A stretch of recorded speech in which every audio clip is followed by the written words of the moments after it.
அஸ்ஸலாமு அலைக்கும் வரஹ்மத்துல்லாஹி வபரகாத்துஹு. கண்ணியத்திற்குரிய பெரியோர்களே, தாய்மார்களே, சகோதர சகோதரிகளே, இஸ்லாத்தில் முழுமையாக நுழைந்து விடுங்கள் என்கிற தலைப்பிலே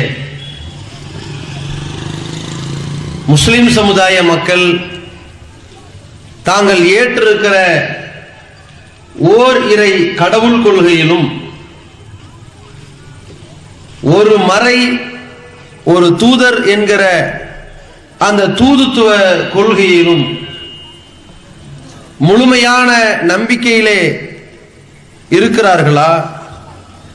அந்த முழுமையான நம்பிக்கையின் அடிப்படையில் தான் தங்களுடைய வாழ்க்கை வழிமுறைகளை அமைத்துக் கொண்டிருக்கிறார்களா என்பதை ஒரு கணம் சுய பரிசோதனை செய்து கொண்டு நாம் நம்முடைய வாழ்க்கையிலே சத்திய இஸ்லாத்தை முழுமையாக பின்பற்ற வேண்டும் என்பதற்காக இந்த தலைப்பிலே சில செய்திகளை நாம் அறிந்து கொள்வோம். வல்ல இறைவன் தன்னுடைய திருமறை குர்ஆனிலே குறிப்பிடுகிற பொழுது அல்லாஹுவை கடவுளாக அந்த இறைவன் நியமித்த இறை தூதர்களை நபிமார்களை ஏற்றுக்கொண்டவர்கள், அந்த இறைவன் இந்த உலகத்திற்கு நேர்வழி காட்டியாக வழங்கி இருக்கிற வேதத்தை நம்பியவர்கள்,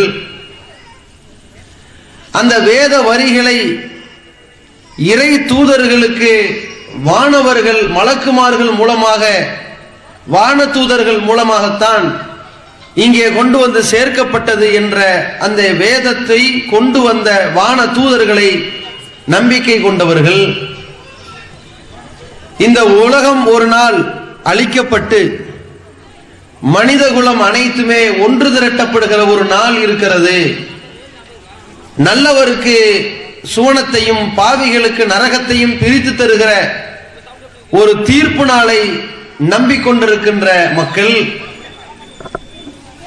இந்த உலகத்திலே நாம் செய்கிற எல்லா காரியங்களுமே இறைவனால் அந்த ஏட்டிலே பதிவு செய்யப்பட்ட விதியின்படிதான் நடக்கிறது என்ற விதியை நம்புகிற மக்கள், முஸ்லிம்கள் என்று தங்களுடைய வாழ்க்கையை அமைத்திருப்பவர்கள் எப்படி தன்னுடைய வாழ்க்கையை தொடர வேண்டும் என்பதை பற்றி அல்லாஹ் ரப்புல் ஆலமீன் பல்வேறு வசனங்களிலே குறிப்பிடுகிறான்.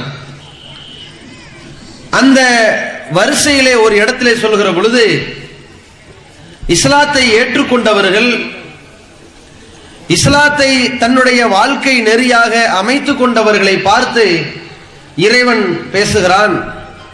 யா அய்யுஹல்லதீன ஆமனு, இறை நம்பிக்கை கொண்டவர்களே, உதுகுலு ஃபிஸ்ஸில்மி காஃபா, நீங்கள் இஸ்லாத்துல முழுமையாக நுழைந்து விடுங்கள் என்று சொல்கிறான். வலா தத்தபியு குத்துவாத்தி ஷைத்தான், நீங்கள் ஷைத்தானுடைய அடிச்சுவடுகளை பின்பற்றி விடாதீர்கள். இன்னஹு லக்கும் அதுவும் முபீன், அவன் உங்களுக்கு பகிரங்க விரோதியாக இருக்கின்றான் என்பதாக அல்லாஹ் சொல்கிறான். இந்த வசனம் இன்றைக்கோ நேற்றைக்கோ இறக்கப்பட்ட வசனம் கிடையாது. 1400 ஆண்டுகளுக்கு முன்னால் நபிகள் பெருமகனார் ஸல்லல்லாஹு அலைஹி வஸல்லம் அவர்கள் தூதராக இருந்த பொழுது அந்த தூதரை தூதுத்துவ பணியை ஒப்புக்கொண்ட அந்த மக்கள், அந்த நபி தோழர்கள், அந்த தூதருக்காக தன்னுடைய உயிரையும் இழப்பதற்கு தயார் என்ற நிலையிலே அர்ப்பணித்தவர்கள், இந்த சத்திய இஸ்லாத்திற்காக அனைத்தையும் இழந்தவர்கள் சஹாபாக்கள் வாழ்ந்து கொண்டிருக்கிற காலகட்டத்தில் தான் இந்த வசனத்தை அல்லாஹ் இறக்கி வைக்கிறான். நீங்கள் இந்த மார்க்கத்தில் முழுசா நுழைஞ்சிருங்க என்று. எந்த மார்க்கத்தை ஏற்றுக்கொண்டதற்காக எத்தனையோ தியாகங்களை அறுவடை செய்தார்களோ அந்த நபித்தோழர்களிடத்தில் தான் அல்லாஹ் சொல்கிறான், ஷைத்தானுடைய அடிச்சுவடுகளை பின்பற்றிராதீங்க, அவன் உங்களுக்கு பகிரங்க விரோதியாக இருக்கிறான், நீங்க இஸ்லாத்துல முழுசா நுழைஞ்சிருங்க. வந்திருக்கிறீர்கள், ஏற்றிருக்கிறீர்கள், சரிதான். இந்த மார்க்கத்தை நம்புகிறீர்கள், சரிதான். ஆனால் இந்த நம்பிக்கை போதுமானது அல்ல, இன்னும் பரிபூர்ணமாக நீங்கள் நுழைய வேண்டும் என்று அல்லாஹ் சொல்கிறான் என்றால், அப்ப நாமெல்லாம் எந்த நிலையில் இருக்கிறோம் என்பதை ஒரு கணம் யோசித்து பார்க்க வேண்டும். நமக்கு இந்த வசனம் லட்சம் மடங்கு பொருத்தமான இறை வசனமாக இருக்கிறது என்பதை உணர வேண்டும். இப்ப நம்ம நினைக்கலாம், இஸ்லாத்துல முழுசா நுழைஞ்சிருங்கன்னு சொன்னா அப்ப நாங்க என்ன முஸ்லீம் இல்லையா? இஸ்லாத்தை ஏத்துக்கலையா? நாங்க என்ன பாவம் பண்ணிக்கிட்டு இருக்கிறோமா? நாங்க நரகத்துக்கா போய்கிட்டு இருக்கிறோம் என்கிற கேள்வி வரலாம். இந்த கேள்விக்கான பதிலை ஒரு உதாரணத்தில் நாம் புரிந்து கொள்ளலாம். ஒரு குழந்தை, ஒரு சிறுவன் நம்மோடு சேர்ந்து சாப்பிடுவதற்கு அமர்கிறது. சாப்பிடுகிற பொழுது என்ன செய்யுது? ரெண்டு கையை விட்டு உழப்புது, முன்ன பின்ன சாப்பிடுது. எப்படி சாப்பிடணும்னு தெரியல, எதை சாப்பிடணும்னு தெரியல, எதோட எதை சேர்த்து சாப்பிடணும் தெரியல, எந்த கையால் சாப்பிடணும் தெரியல. எந்த முறையும் இல்லாமல் முறை தவறி செய்கிற செயல்களை பார்க்கிறோம். இப்ப என்ன செய்வோம்? பசிச்சா சாப்பிடணும்னு தெரியுது, ஆனா சாப்பிடுற முறை தெரியல, முறை தெரியாம வளர்த்துட்டாங்க பிள்ளைய என்று சொல்வோம். பிறகு அந்த உணவு சாப்பிடுகிற முறையை சொல்லி கொடுப்போம். முதல்ல என்ன சொல்லி சாப்பிடணும், எங்கிருந்து சாப்பிடணும், எதால சாப்பிடணும், எப்படி உட்கார்ந்து சாப்பிடணும், சாப்பிட்ட பிறகு என்ன செய்யணும், எல்லாம் சொல்லி கொடுப்போம். கொஞ்சம் குழந்தை நல்லா வளர்ந்ததுக்கு பிறகு அப்புறமும் சாப்பிடும். சாப்பிடுற முறை கரெக்டா இருக்கும். தட்டை வைத்து பிஸ்மில்லா சொல்லி இறைவனை நன்றி செலுத்தும் விதத்தில் இறைவனின் பெயரை குறிப்பிட்டு அந்த உணவை சாப்பிடுகிற பகுதியை தொடங்கி தேவையானவற்றை எடுத்து சாப்பிடலாம் தெரியும். அந்த நேரத்தில் வயிறு முட்டை சாப்பிடுற மாதிரி ஒரு குழந்தை இருந்துச்சுன்னா அப்பவும் சொல்லுவோம், இன்னும் எப்படி சாப்பிடுங்கிற முறையை கத்துக்கலாமோ. ஏன்? அப்ப நம்ம சொல்லிக் கொடுப்போம், விருந்தாளிகள் 4 பேர் வந்திருந்தா சில பொருட்களை அவர்களுக்கு கொடுக்கணும், அவர்களுக்கு அந்த முக்கியமாக முன்னுரிமை வழங்கி கொடுக்கணும். எல்லாத்தையும் நாமளே எடுத்து சாப்பிட்டுக்கிட்டோம்னா அவங்களுக்கு யார் சோறு கொடுப்பா? அப்ப அவங்களுக்கு இல்லாம போயிடும். அப்ப அவர்கள் வந்து சாப்பிடு சாப்பிடுன்னு திணிப்பார்கள். நம்ம தான் கொஞ்சம் கண்ணியமா நடந்துக்கணும். எல்லாத்தையும் அள்ளி நம்ம எடுத்து வச்சுக்குவோம், கடைசியில சாப்பிட முடியாட்டி வீணா விட்டுட்டு போயிருவோம். இப்படின்னு சொல்லி சாப்பிடுற முறையை இன்னும் மெருகூட்டி மற்றவர்கள் வரும்பொழுது எப்படி சாப்பிடணும் அப்படின்னு சொல்லி கொடுப்போம். நாம ஒரு இடத்துல விருந்தாளி வீட்டுக்கு போகும்போது அப்ப நமக்கு உபசரிப்பார்கள், அந்த நேரத்தில் சாப்பிடுறது எப்படின்னு பிறகு சொல்லி கொடுப்போம். அவங்க வைக்கிறேன்னு சொல்லுவாங்க, நம்ம தான் வேண்டான்னு கண்ணியமா நடந்துக்கணும். அவங்க வீட்டுல சாப்பாடு கொஞ்சமா இருந்தாலும் இந்தாங்கன்னு திணிப்பார்கள். இல்லைங்க, இருக்கட்டுங்க, வயிறு போதுமானாலும் இருக்கு, அல்ஹம்துலில்லாஹ், திருப்தி, இப்படி நம்ம தான் சொல்ல கத்துக்கணும்னு ரொம்ப சுயமரியாதையை கத்துக் கொடுப்போம். அதே மாதிரி உணவு சாப்பிடக்கூடிய இடத்துலயோ அல்லது செலவு செய்யற இடத்துலயோ மற்றவர்களோடு பொருளாதாரத்தை ஷேர் பண்ணி சாப்பிடுற இடத்துலயோ இருந்தா அங்கே எப்படி சாப்பிடணும் பிறகு சொல்லி கொடுப்போம். ஒரு 20-25 வயசு ஆயிட்டாலும் கூட இந்த பொருளாதாரத்தை ஹேண்டில் பண்ணி உணவு சாப்பிடுறதோ சாப்பாட்டுக்கு பரிமாறுவதோ ஒருவன் செய்கிற பொழுது கூட அப்பவும் சொல்லிக் கொடுப்பார்கள். மருமகளா வந்தா மாமியா என்ன சொல்லி கொடுப்பா? கொஞ்சம் எத்தனை பேர் வீட்டில் இருக்காங்கன்னு பார்த்து சாப்பாட்டுக்கு அரிசி போடுன்னு சொல்லி கொடுப்பாங்க. அவர்களுக்கு சாப்பாடை பரிமாறுன்னு சொல்லி கொடுப்பாங்க. சாப்பாடை கொஞ்சம் எடுத்து ஹாட் பாக்ஸ்ல வை, சூடு ஆறாதுன்னு சொல்லி கொடுப்பாங்க. எல்லா முறையும் இன்னி முடியல, கத்துக்கிட்டே வருவாங்க. அதே மாதிரி நண்பர்கள் வட்டத்தில் சாப்பிடுவதற்கு என்று கூப்பிடுகிற பொழுது யாரை அழைக்கிறோம்ங்கிறது ஒரு முறை இருக்கும். பணக்காரனை மட்டும் பசதடுற இடத்துல ஒற்ற மாதிரி இல்லாம பணக்காரனை மட்டும் கூப்பிட்டுட்டு ஏழையை நிராகரிச்சிடக்கூடாது. பணக்காரனையும் கூப்பிடணும், ஏழையும் கூப்பிடணும், நண்பன், நெருங்கியவர், தூரமானவர், கொஞ்சம் நியாயமான முறையில் அந்த அழைப்பு இருக்கணும். அவர்களை கண்ணியமா நடத்தணும், நீதம் செலுத்தணும். கோவத்தை முகத்துல காட்டி கொட்டிடக்கூடாது. சோற கொட்டுறமோ இல்லையோ கோவத்தை கொட்டினா ஓடி போயிடுவான். அப்ப அது மாதிரியான நடவடிக்கை பார்ப்போம். அதுபோக கூட்டா சேர்ந்து கொண்டு ஒரு இடத்துல போய் சாப்பிட போய் உட்கார்ந்துக்கிட்டு சாப்பிடுற இடத்துல ஹராமானது அள்ளி குடிச்சிட்டு வந்துடக்கூடாது. நல்லா தான் இருக்கிறான், சொந்த காசுல செலவு பண்றான், குடிகாரனா வந்தா சாப்பிடக்கூடாத சாப்பிடறான்னு சொல்லுவோம். அப்ப ஒவ்வொரு கட்டத்திலையும் சாப்பிடுற பொருள் என்ன, சாப்பிடுற விதம் என்ன, சாப்பிடுற இடம் என்ன, சாப்பிடும் பொழுது சேருகிற நபர்கள் யார், என்ன சாப்பிடுறோம், எங்க சாப்பிடுறோம், எப்படி சாப்பிடுறோம், என்ன சொல்லி சாப்பிடுறோம்ன்ற எல்லா முறைகளையும் ஒருவன் பக்குவப்பட்டு கற்ற பிறகு நல்லா வளர்த்திருக்கிறாங்கன்னு சொல்லுவோம். இதான முறை, இதான முழுமை பெற்ற முறை. அப்ப சொல்லுவோம் அவர் ரொம்ப மெச்சூரிட்டியான ஆளு அப்படின்னு சொல்லுவோம். யார்கிட்ட என்ன பேசணும்னு தெரியுது, எப்படி பேசணும்னு தெரியுது, எவ்வளவு பேசணும்னு தெரியுது, என்ன பேசக்கூடாதுன்னு தெரியுது. அப்படிங்கிற அந்த சபை நாகரிகத்தை எல்லாத்தையும் நம்ம உணர்ந்துகிட்டு நல்ல பொறுப்புணர்வை வளர்த்திருக்கிறாங்கன்னு சொல்லுவோம். இது மாதிரி தான் அல்லாஹ் நமக்கு சொல்லுகிறான், நீங்க இஸ்லாத்தை ஏத்துக்கிட்டதெல்லாம் சரிதான், அல்லாஹ்வை நம்புறது, தூதர், அதெல்லாம் சரிதான். முழுசா நம்புறீங்களா? முழுசா ஏத்துக்கிட்டீங்களா? முறைப்படி கத்துக்கிட்டீங்களா? இந்த மார்க்கத்தை முழுமையாக ஏற்றுக்கொண்டீர்களானால் நீங்கள் சைத்தானுடைய அடிச்சூட்டின் பக்கம் போக மாட்டீங்க. செக் பண்ணி பாருங்க, நாம கரெக்டா சைத்தானுடைய அடிச்சூட்டின் பக்கம் போகாம அல்லாஹ் விதித்திருக்கிற அடிச்சூட்டில் தான் நடக்கிறோமா ஒவ்வொன்னையும் பாருங்க என்று அல்லாஹ் சொல்லி கொடுக்கிறான். எந்த அளவிற்கு? உதாரணத்திற்கு இறை நம்பிக்கையிலிருந்து வாங்க. அல்லாஹுவை நம்ப வேண்டிய முறைப்படி நம்ம நம்புறோமா? அல்லாஹுவை அஞ்ச வேண்டிய முறைப்படி அஞ்சுகிறோமா அப்படின்னு பாருங்க. எல்லாத்தையும் அல்லாஹ் சொல்லி கொடுத்துட்டான். எந்த அளவிற்கு திருமறை குர்ஆன்ல ஒரு இடத்துல குறிப்பிடுகிறான், இந்த மார்க்கத்தில் நீங்கள் முழுசா நுழைஞ்சிருங்க. அந்த முழுமையாக நாம் நுழைவதற்கு, நாம் இந்த மார்க்கத்தில் நுழைந்ததை முழுமைப்படுத்துவதற்கு என்னவெல்லாம் நம்மிடத்தில் இருக்க வேண்டுமோ அனைத்தையும் குர்ஆன்ல சொல்லி கொடுத்துட்டான். அறிவுரையாக, பல்வேறு நபர்களுடைய வாழ்க்கை வரலாறாக, அந்த வரலாற்று படிப்பினையாக, சட்டதிட்டங்களாக, இறை நினைவாக, எச்சரிக்கையாக, எத்தனையோ கோணங்களில் அல்லாஹ் நமக்கு வேத வரிகளை சொல்லி இருக்கிறான். தூதர் வழியாகவும் சொல்லி இருக்கிறான். எப்படி? உதாரணத்திற்கு இறை நம்பிக்கை. அந்த இறை நம்பிக்கையில முழுமையான நம்பிக்கை அப்படின்னா என்ன? அல்லாஹ் நமக்கு ஒரு பாடம் கத்து தருகிறான். எப்படி? ஒரு மனிதன் அல்லாஹ் நமக்கு உதவி செய்வான் என்று நம்புறான்னா அவன் இறைவனை நம்புறான் அர்த்தம். மனிதன் இன்னொரு மனிதன் நமக்கு உதவி செய்வாரு எப்படி நம்புறான்னா மனிதனை மனிதனா நம்புறான்னு அர்த்தம். சரியா? அதே நேரத்தில் மனிதன் செய்கிற எல்லா உதவிகளையும் படைத்த இறைவன் செய்வான், படைத்த இறைவனால் செய்ய முடியும் என்று நம்புறான் வைங்க. இப்ப என்ன அர்த்தம்?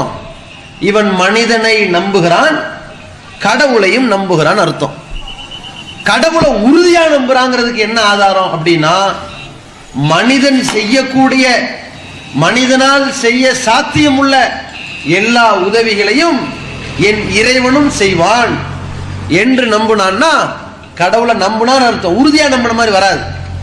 அதே நேரத்தில் மனிதனால் என்னென்ன உதவிகளை செய்யவே முடியாதோ, மனிதனால் என்னென்ன உதவிகளை செய்வதற்கு சாத்தியமே இல்லையோ அதை என் இறைவன் நினைத்தால் செய்வான் என்று நம்புறான் வைங்க, இவன் உறுதியா கடவுளை நம்புறான்னு அர்த்தம். இதான் இஸ்லாமிய நம்பிக்கை. கடவுள் நம்பிக்கையை பற்றி இஸ்லாம் நமக்கு சொல்லி தந்திருக்கிற பாடம் இப்படித்தான். எப்படி? ஒரு மருத்துவமனைக்கு போறோம், நோய்வாய்ப்பட்டிருக்கிறோம், மருந்துகளை உட்கொள்கிறோம், மருத்துவர் பரிசோதிக்கிறார், மருந்து மாத்திரைகளை கொடுக்கிறார், சிகிச்சைகளை மேற்கொள்கிறார், சரியாகிறது, படைத்தவன்டிய உதவி தேடுவோம். அப்ப நம்ம நம்புவோம் படைத்தவன் நமக்கு என்ன உதவி செய்வானோ அது மாதிரி இல்லாட்டி கூட இந்த மனிதனும் நமக்கு உதவி செய்வான். ஆனால் இந்த மனிதன் என்ன மாதிரி நமக்கு நோய் நிவாரணத்திற்கு மருந்து தருகிறாரோ, உதவி செய்கிறாரோ, இது மாதிரி படைத்தவனாலும் என்னை காப்பாற்ற முடியும் நம்ம நம்புறோம். இன்னொரு வகையான நம்பிக்கை இருக்கு. டாக்டர்கிட்ட போயாச்சு, கடுமையான மூச்சடைப்பு, மாரடைப்பு வந்துருச்சு, மருத்துவமனை கொண்டு போய் வச்சுட்டாங்க, ஐசியூல வச்சாச்சு, ஒரு நாள் 2 நாள் கடுமையான ஒரு கேள்விக்குறி, வாழ்வா சாவாங்கிற நிலைமை. அப்ப டாக்டர் என்ன செய்வாரு? ஒரு 2 நாள் அட்ஜஸ்ட் பண்ணிக்கங்க, எல்லாம் சரியாயிடும், ஒரு ரெக்கவர் ஆயிடுவாரு, ஒரு மீண்டுருவாருன்னு சொல்றாங்க. 2 நாள் ஆகிட்டு இருக்கும் போது இவர்கிட்டையும் உதவி கேட்கிறோம், பார்த்து செய்யுங்க, என்னென்ன அறுவை செய்ய, எத்தனை செலவானாலும் பரவாயில்ல இப்படிமோ படைச்சவன்ட்டையும் தேடுவோம், யாரெல்லாம் காப்பாத்துண்டு. ஒரு 2 நாள் கழிச்சு டாக்டர் கொஞ்சம் சோகமா வருவாரு, கையை மீறி போயிருச்சு, நீங்க படைச்சவன்ட்ட கேளுங்கன்னு போயிருவாரு. ஏன்? எங்கனால ஒண்ணுமே செய்ய முடியாது, அவ்வளவுதான், பிரச்சனை கேள்விக்குறி ஆகி போயிருச்சு, இனி அவர் சாகிறது தான், வாழ்றதுங்கிறது சாத்தியமே இல்லை என்று சொல்வார்கள். சில குழந்தைகளுக்கெல்லாம் சொல்லி விட்டுருவாங்களா இல்லையா? 700 கிராம் தான் இருக்குதுங்க குழந்தை, அது ஒரு பாதுகாப்பு பெட்டகத்துல வச்சிருக்குதுங்க, எடுத்தா மூச்சு திணறி செத்து போயிருங்க, என்ன பண்ணலாம்? 2 நாள் ஆச்சுங்க, 1.5 லட்சம் ரூபாய் செலவாயிருச்சுங்க, என்ன பண்ணலாம்? அப்ப சில பேர்ட்ட கேள்வி கேட்பாங்க, எடுத்தா மௌத்தா போயிருங்கிறாங்க, வாழாது தேராதுங்கிறாங்க, என்ன செய்யலாம்? நம்மள்ட்ட கேட்பாங்க, மார்க்க தீர்ப்பு கேட்பாங்க, எடுத்து மௌத்தாயி விட்டுருமா, அதுதான் ஆக போகுதுங்கிறாரு அவரு, என்ன செய்யலாம்? அப்ப நம்ம என்ன சொல்லுவோம்னா, நீங்க அவரை நம்பாதீங்க, அவர் இப்ப உள்ள சொல்லே சொல்றாரு. இது மாதிரி கை தேர்ந்த குழந்தை நல மருத்துவர்கள்ட்ட கேளுங்க. அவங்கள்ட்ட கேட்கும்போது அவங்க சொல்றாங்க, இல்ல இல்ல இன்னி ஒரு 2 நாள் பாருங்க, திடீர்னு மாறலாம், நமக்கு தெரியாது, செலவை பத்தி பயப்படாதீங்க இப்படிம்பாங்க. அதை வச்சுக்கிட்டு இன்னி ஒரு 2 நாள் பார்க்கலாம். இப்ப வரைக்கும் என்ன ஊசலாட்டம், வாழ்வாசாவா வாழ்வாசாவா. அந்த டைம்ல டாக்டர் கைவிரிப்பான், படைச்சவன்ட்ட கேளுங்க. அந்த நேரத்துல இவர்களுடைய உள்ளத்துல கைவிரிச்ச பிறகு பணம் எப்படி பொழைக்கும் என்று சில பேர் இருப்பான். இவன் யார நம்பல, படைச்ச இறைவனை நம்பலன்னு அர்த்தம்.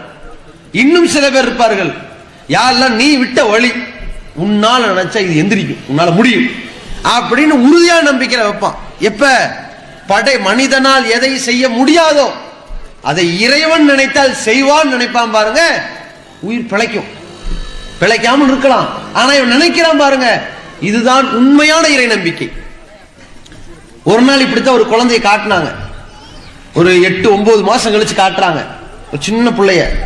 இந்த பிள்ளை யாருன்னு தெரியுதான்னு கேக்குறாங்க. யாரு? அதுதான் ஒரு 8 மாசத்துக்கு முன்னாடி 700 கிராம் இருந்துச்சு, உயிர் பிழைக்குமா, எடுத்துட்டுலாமான்னு கேட்டமே, அதுதான் இதுன்னு கேக்குறாங்க, காட்டுறாங்க. இருக்கா இல்லையா? படைச்சவன் காப்பாத்துறானா இல்லையா? அப்ப இறை நம்பிக்கை என்பதற்கு மார்க்கம் சொல்லி தருகிற ஒரு வரலாற்று படிப்பினை என்ன? நபி மூசா அவர்களை கொடுங்கோலன் ஃபிரௌன் விரட்டுகிறான், என்ன செய்தாலும் சரி இவர்களை அழிக்க வேண்டும் என்று துடிதுடிக்கிறான். மூசாவையும் அவரோடு இறை நம்பிக்கை கொண்ட தோழர்களையும் கொன்றளிக்க வேண்டும் என்பதற்காக படையை திரட்டி பட்டாக்கத்தி வாளை கொண்டு பட்டாளமாக பின்னால் புறப்பட்டு வந்திருக்கிற ஃபிரௌனுடைய படை மூசாவை நெருங்குகிற பொழுது மூசா முன்னால் நோக்குகிறார், பார்க்கிறாரு கடல், பின்னாடி பார்க்கிறாரு ஃபிரௌனுடைய படை வந்துகிட்டு இருக்கு தெரியுது. அப்பொழுது மூசாவோடு இருக்கிற அந்த தோழர்கள் கேட்டார்கள், மூசாவே போச்சா, முடிஞ்சிருச்சா? இவன் நம்பிக்கை அவ்வளவுதான், இவன் இறைவனை முழுசா நம்பல. ஏன்? அதாவது ஒரு எதிரிப்படை வெகு தூரத்தில் இருந்து வருகிறது என்றால் நாம் நம்மை காத்துக் கொள்ளலாம், நம்மாலும் முடியும், படைச்சவனாலும் நம்மளை காப்பாற்ற முடியும். ஆனா எதிரிப்படை இவ்வளவு பெரிய கூட்டம் கிட்ட வந்துட்டா நம்மனால ஒண்ணும் பண்ண முடியாது. ஆனால் படைச்சவனால் முடியும் நினைக்கணும்ல, அதான இறை நம்பிக்கை. இவங்க கேட்கறாங்க, மூசாவே நம்ப வச்சு கழுத்திருத்த மாதிரில போயிருச்சு, இப்ப என்ன பண்றது, இதோட நம்ம முடிஞ்சு போச்சா, நம்ம சகாப்தம் காலியா, இப்படி கேட்கறாங்க. அவன் இறை நம்பிக்கை பூர்த்தி ஆகல. அப்பொழுது மூசா சொல்கிறார், கல்லா, அப்படி கிடையாது. என்ன நினைச்சுக்கிட்டீங்க, மாட்டிக்க போறோம்னு நினைச்சுக்கிட்டீங்களா? கிடையாது. இன்னமாய் ரப்பி சயஹ்தீன், என்னோடு என் இறைவன் இருக்கிறான், எனக்கு அவன் வழிகாட்டுவான். யாரை பார்த்து என்ன பயப்படப்படுறீங்க, ஏன் பதட்டப்படுறீங்க? என் இறைவன் இப்பொழுது என்னை காப்பாற்றுவான், அந்த தைரியம் எனக்கு இருக்கிறது. நினைச்சார்ல, அதுதான் உறுதியான நம்பிக்கை. அந்த வரலாறை அல்லாஹ் நமக்கு சொல்லிக் கொடுத்து நீங்கள் இறைவனை முழுமையாக நம்புங்கள் என்றானே, இதான் இறை நம்பிக்கை. இந்த நம்பிக்கை நம்மிடத்தில் வந்து விட்டதா? இதை பரிசோதித்து பாருங்கள். அதற்குத்தான் இந்த மார்க்கத்தில் முழுமையாக நுழைந்து விடு என்று இறைவன் தெளிவுபடுத்துகிறான். எந்த நேரத்தில் உன்னுடைய ஈமான் முழுமை பெறலையோ நீ சைத்தானுடைய அடிச்சு வீட்டில் இருக்கிறேன்னு அர்த்தம். அதாவது ஒரு இக்கட்டான கட்டத்தில் இல்ல இனி எல்லாம் இறைவன் நம்மளை காப்பாற்ற மாட்டான் நினைச்சா இந்த எண்ணம் ஷைத்தானுடைய எண்ணம். அல்லாஹ் தெளிவுபடுத்துகிறான். மூசா நபி அவர்கள் கேட்ட உடனேயே, இப்படி ஒரு பதிலை சொன்ன உடனேயே படைத்தவனிடமிருந்து ஒரு தகவல் வருகிறது. மூசாவே கைத்தடியை கொண்டு அடித்தார். கடல் பிளந்தது, காப்பாற்றப்பட்டார். அதில் அல்லாஹ் நிதர்சனமாக காட்டினான், மனிதனால் எது முடியாதோ அது படைத்தவனால் முடியும் என்று காட்டினான். நபி ஜக்கரியா அலைஹிஸ்ஸலாம் அவருடைய வரலாற்றை பற்றி திருமறையிலே குறிப்பிடுகிறான். ஃபத்குர் ஃபில் கிதாப், இந்த வேதத்திலே ஜக்கரியாவை பற்றி நினைத்து பாருங்கள். இதுநாதா ரப்பஹு நிதான் கஃபியா, தன் இறைவனை ரகசியமாக பிரார்த்தனை செய்து கொண்டிருந்தார். ரப்பி இன்னி வஹனல் அதுமு மின்னி, கேட்டார். ஏன் அமைதியாக ரகசியமாக பிரார்த்தனை செய்தார் தெரியுமா? அந்த பிரார்த்தனையை பற்றி இறைவன் சொல்கிறார். இறைவன் குறிப்பிடுகிறான், இந்த ஜக்கரியா ரகசியமாக செய்த பிரார்த்தனை உலகத்திற்கே தெரியாத பொழுது அவர் என்ன பிரார்த்தனை செய்தார் என்பதை, அந்த ஜக்கரியா கேட்ட பிரார்த்தனையை 7 வானங்களுக்கு மேலே, அதற்கு மேல் இருக்கிற அரிசி என்ற சிம்மாசனம், அதற்கு மேலே இருக்கிற இறைவன் கேட்டவனாக சொன்னான். அவர் ரகசியமாக ஒரு பிரார்த்தனை செய்தார். எனக்கு தெரியும். என்ன கேட்டா தெரியுமா? என் எலும்புகள் எல்லாம் மெலிந்தன, வஸ்தாலர் ரவுசு ஷைபா, என் தலை முடியெல்லாம் மின்னுகிறது. தள்ளாத கிழமை, அப்படி ஒரு நிலை வந்து விட்டார். எனக்கு ஒரு குழந்தையை கூட இறைவான்னு கேட்டார். சத்தம் போட்டு கேட்டா ஊரே கேவலமா பேசிடுவாங்க. கிழவனுக்கு ஆசையை பாருங்கன்றுவாங்க. ரகசியமாக கேட்டார். அல்லாஹ் சொன்னான், அப்பொழுது நாம் சொன்னோம், யா ஜக்கரியா இன்னானு பஷிருக பி குலாமின் இஸ்முஹு யஹ்யா, நான் உனக்கு ஒரு நற்செய்தி சொல்கிறேன், உனக்கு ஒரு குழந்தை பிறக்கும், அதற்கு யஹ்யான்னு நானே பேர் வைக்கிறேன் அப்படின்னு அல்லாஹ். ஜக்கரியா ஆச்சரியப்பட்டார். அண்ணா யகூனுலி குலாம், எனக்கு எப்படி குழந்தை பிறக்கும்? என்னுடைய மனைவி மலடியாக இருக்கிறாள். இதான் இந்த இடத்தில் தான் அல்லாஹ் புரிய வைக்கின்றான். ஜக்கரியா படைத்தவனிடத்திலே பிரார்த்தனை செய்தாரே, அந்த நேரத்தில் உள்ள இறை நம்பிக்கை என்ன தெரியுமா? உலகமே கைவிரித்து விட்டது. யாராலும் பாங்கிழவிக்கு குழந்தையை உண்டாக்க முடியாது, அதற்கான மருத்துவம் செய்ய இயலாது. படைத்தவனால் முடியும். மனிதனால் எது முடியாதோ அது படைத்தவனால் முடியும். வாகனத்திலே நாம் செல்கிறோம், நம்மை பாதுகாப்பவன் இறைவன், நம்மை இப்பொழுது பாதுகாப்பாக வழிநடத்தி கொண்டு செல்பவர் டிரைவர் தானே. இவரால் என்ன ஒரு உதவியை செய்து நம்மை அழைத்து செல்ல முடியுமோ இதை படைத்தவனும் செய்வான். இது சாதாரண நம்பிக்கை. இதே அழைத்து செல்லுகிற இந்த வாகன ஓட்டி, இந்த டிரைவர் ஒரு கட்டத்தில் ஒரு பெரிய பள்ளத்துல அவர் கைமீறி தவறி விழுகிற நேரத்தில் பிரேக் டவுன் ஆகி அவரும் தன்னை காப்பாற்ற முடியாத நிலையை விழப்போகிறாரே, இப்பொழுது இவரால் முடியாவிட்டாலும் என் இறைவனால் முடியும் என்று நம்புறானே, இது உறுதியான நம்பிக்கை. இந்த நம்பிக்கையை சொல்லித் தருவதுதான் இந்த பாடம். இந்த வரலாற்றை நமக்கு சொல்லித்தந்து இறைவன் சொல்கிறான், யா அய்யுஹல்லதீன ஆமனு, இறை நம்பிக்கை கொண்டவர்களே, ஆமினு, நீங்க முழுசா நம்புங்கன்னா. இந்த நம்பிக்கை நம்மிடத்தில் தெளிவு இருக்கிறதா? இன்றைக்கு முஸ்லிம் சமுதாய மக்கள் ஏற்றுக்கொண்டிருக்கிற அந்த லா இலாஹ இல்லல்லாஹ் என்பதில் தெளிவு இருக்கிறதா? வணக்கத்திற்கு தகுதியானவன் அல்லாஹ் ஒருவனை தவிர வேறு யாரும் இல்லை. இந்த உலகத்தில் எந்த கடவுளும் இல்லை அல்லாஹ்வை தவிர. இதான் அதனுடைய கொள்கை. இந்த கொள்கையை ஏற்றிருக்கிற நாம் வணக்கத்திற்கும் வழிபாட்டிற்கும் வாழ்க்கை வழிமுறையை ஒருவனுக்காக நாம் அமைக்கிறோம் என்றால் அந்த ஒருவன் என்கிற தகுதிக்கும் உரியவன் அல்லாஹ் மட்டும்தான் என்று ஏற்றிருக்கிறோமே, அதில் நாம் முழுமை பெற்றிருக்கிறோமா? என்ன நம்பிக்கை இருக்கிறது? அல்லாஹ்வுக்கு இருக்கக்கூடிய ஆற்றல், அல்லாஹ்வுக்கு நாம் செய்யக்கூடிய வணக்க வழிபாடுகள் இந்த உலகத்தில் யாருக்கும் செய்துவிடக் கூடாது, யாருக்கும் அந்த ஆற்றல் இல்லை என்று நம்புவதுதானே இறை நம்பிக்கை. ஆனால் நம்மிடத்தில் உள்ள நம்பிக்கை என்ன? முதலாவது பிரச்சனை, நம்மிடத்தில் ஏற்பட்ட ஒரு தாழ்வு மனப்பான்மை. நாம் நிறைய பாவம் செய்திருக்கிறோம், தொழாமல் இருக்கிறோம், நோன்பு நோற்காமல் இருக்கிறோம், மனசறிஞ்சு குற்றவாளியாக இருக்கிறோம். எந்த முகத்தை வைத்துக் கொண்டு படைத்தவனிடத்திலே கையேந்துவது? எப்படி நம்முடைய துஆ ஏற்றுக்கொள்ளப்படும்? எப்படி நம்முடைய பாவங்கள் மன்னிக்கப்படும்? நமக்கெல்லாம் சொர்க்கம் சி பேசுறதுக்கே வெக்கமா இல்ல என்ற குற்ற உணர்ச்சி ஏற்பட்டு இவனுடைய மனதிலே ஷைத்தான் போடுகிறான். இதற்கு சரியான வழி என்ன தெரியுமா? நேர போ, தர்காவில் அடங்கி இருக்கிறாரே போய் கேள், யா அல்லாஹ் நான் கேட்கிறேன்னு நீ என்ன மன்னிக்காட்டி கூட இவர் பொருட்டால என்ன மன்னிச்சு. இவர் நீ ஏத்துக்கிறீல, இவர் துவாவை ஏத்துக்கிறீல, இவர் நல்ல மகான் தானே, ஞான மகான் தானே, உனக்காக தொழுதிருக்காருல, பல வருஷம் இரவு பகல்லாம் பாராம நின்று வணங்கி இருக்காருல, உனக்காக நோன்பு வச்சிருக்க, இவருடைய துவாவை எல்லாம் நீ ஏத்துக்குவீல, இவருடைய பொருட்டால் ஏன் துவாவை ஏத்துக்கிட்டு எனக்காக இல்லாட்டி கூட இவர் முகத்துக்காக என்ன மன்னிச்சிரு இறைவா இப்படின்னு போய் கேட்க தொடங்கியவர்கள் அடுத்து அந்த பிரார்த்தனையை கொண்டு போய் எப்படி கொண்டு போய் சேர்த்தார்கள்? மகானே, அவுளியாவே, நாதாவே, என்ன காப்பாத்து, என்ன மன்னிக்க சொல்லு, எனக்காக வேண்டி மன்னிப்பு வாங்கி கொடு, எங்களுக்காக பரிந்துரை பண்ணுங்க, நீங்க நினைச்சா எல்லாம் நடக்கும் என்று செத்து போனவர்களிடத்திலே மண்டியிடக்கூடியவர்களாக இன்றைக்கு முஸ்லிம் பெயர்தாங்கிகள் என்று இருக்கிறார்களே, அவர்கள் முதலில் செய்திருக்கிற மிகப்பெரிய பாவம், நாம் குற்றம் உள்ளவர்களால் எந்த நிலையிலும் அல்லாஹ் நம்மை மன்னிக்க மாட்டான் என்ற தாழ்வு மனப்பான்மை இருக்கிறதே, அது அவர்கள் முதல் செய்த பாவம்.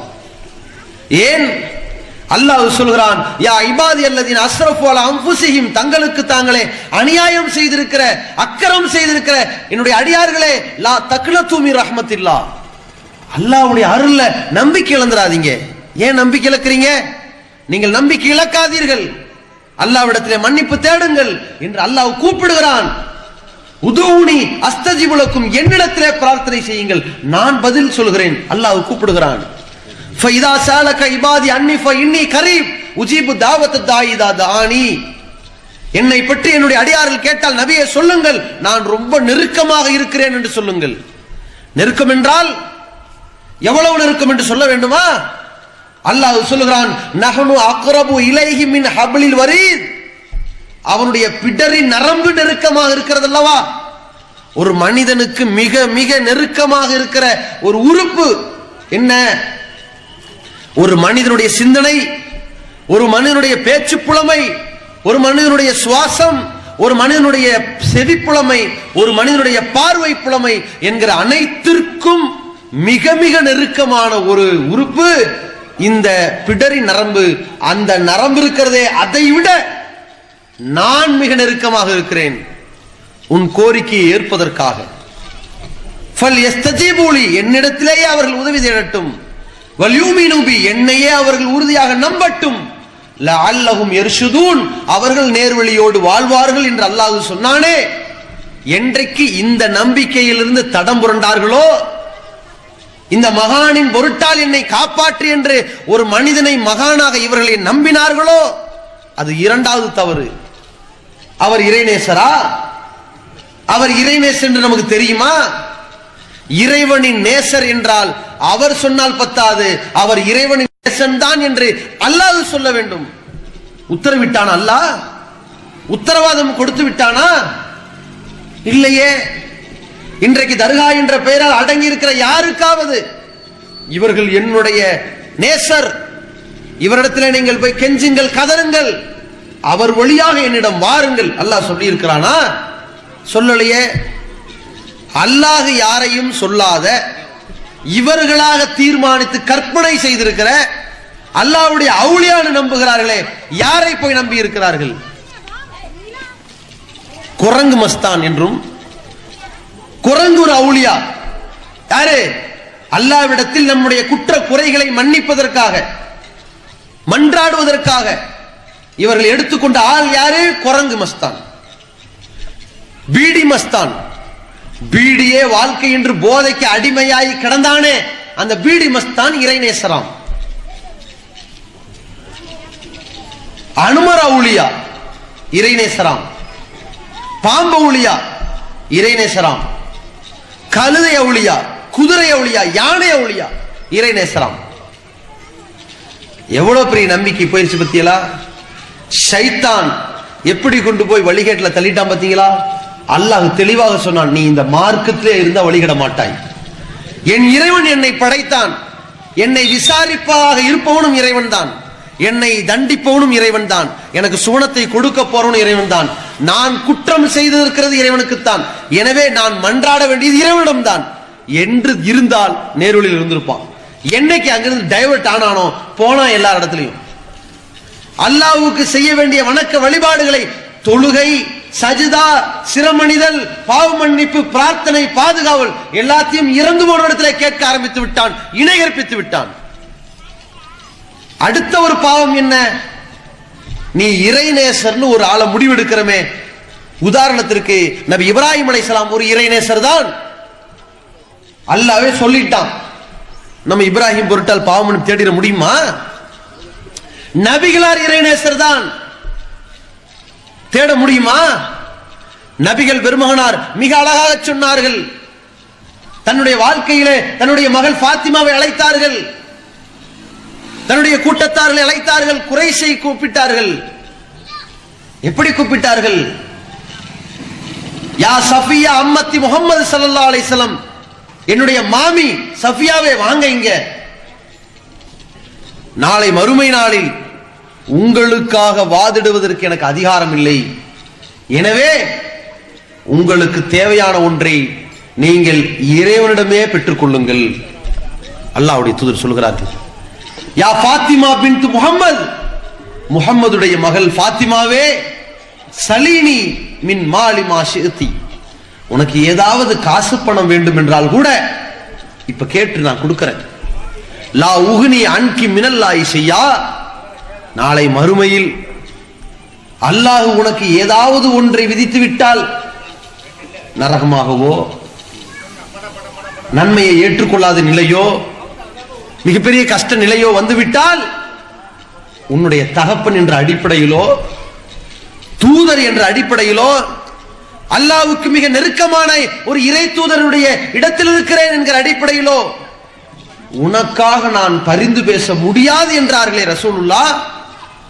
அப்படி இருக்கிற பொழுது நமக்காக இந்த உலகத்தில் யார் பரிந்துரைப்பார்?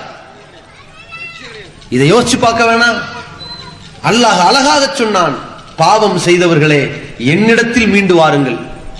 யா அய்யுஹல்லதீன ஆமனு, இறை நம்பிக்கை கொண்டவர்களே, தூபு இலல்லாஹ், நீங்கள் பாவம் செய்திருக்கிறீர்கள் என்றால் அந்த பாவத்திற்காக அல்லாஹ்விடத்திலே சரணடைந்து விடுங்கள்.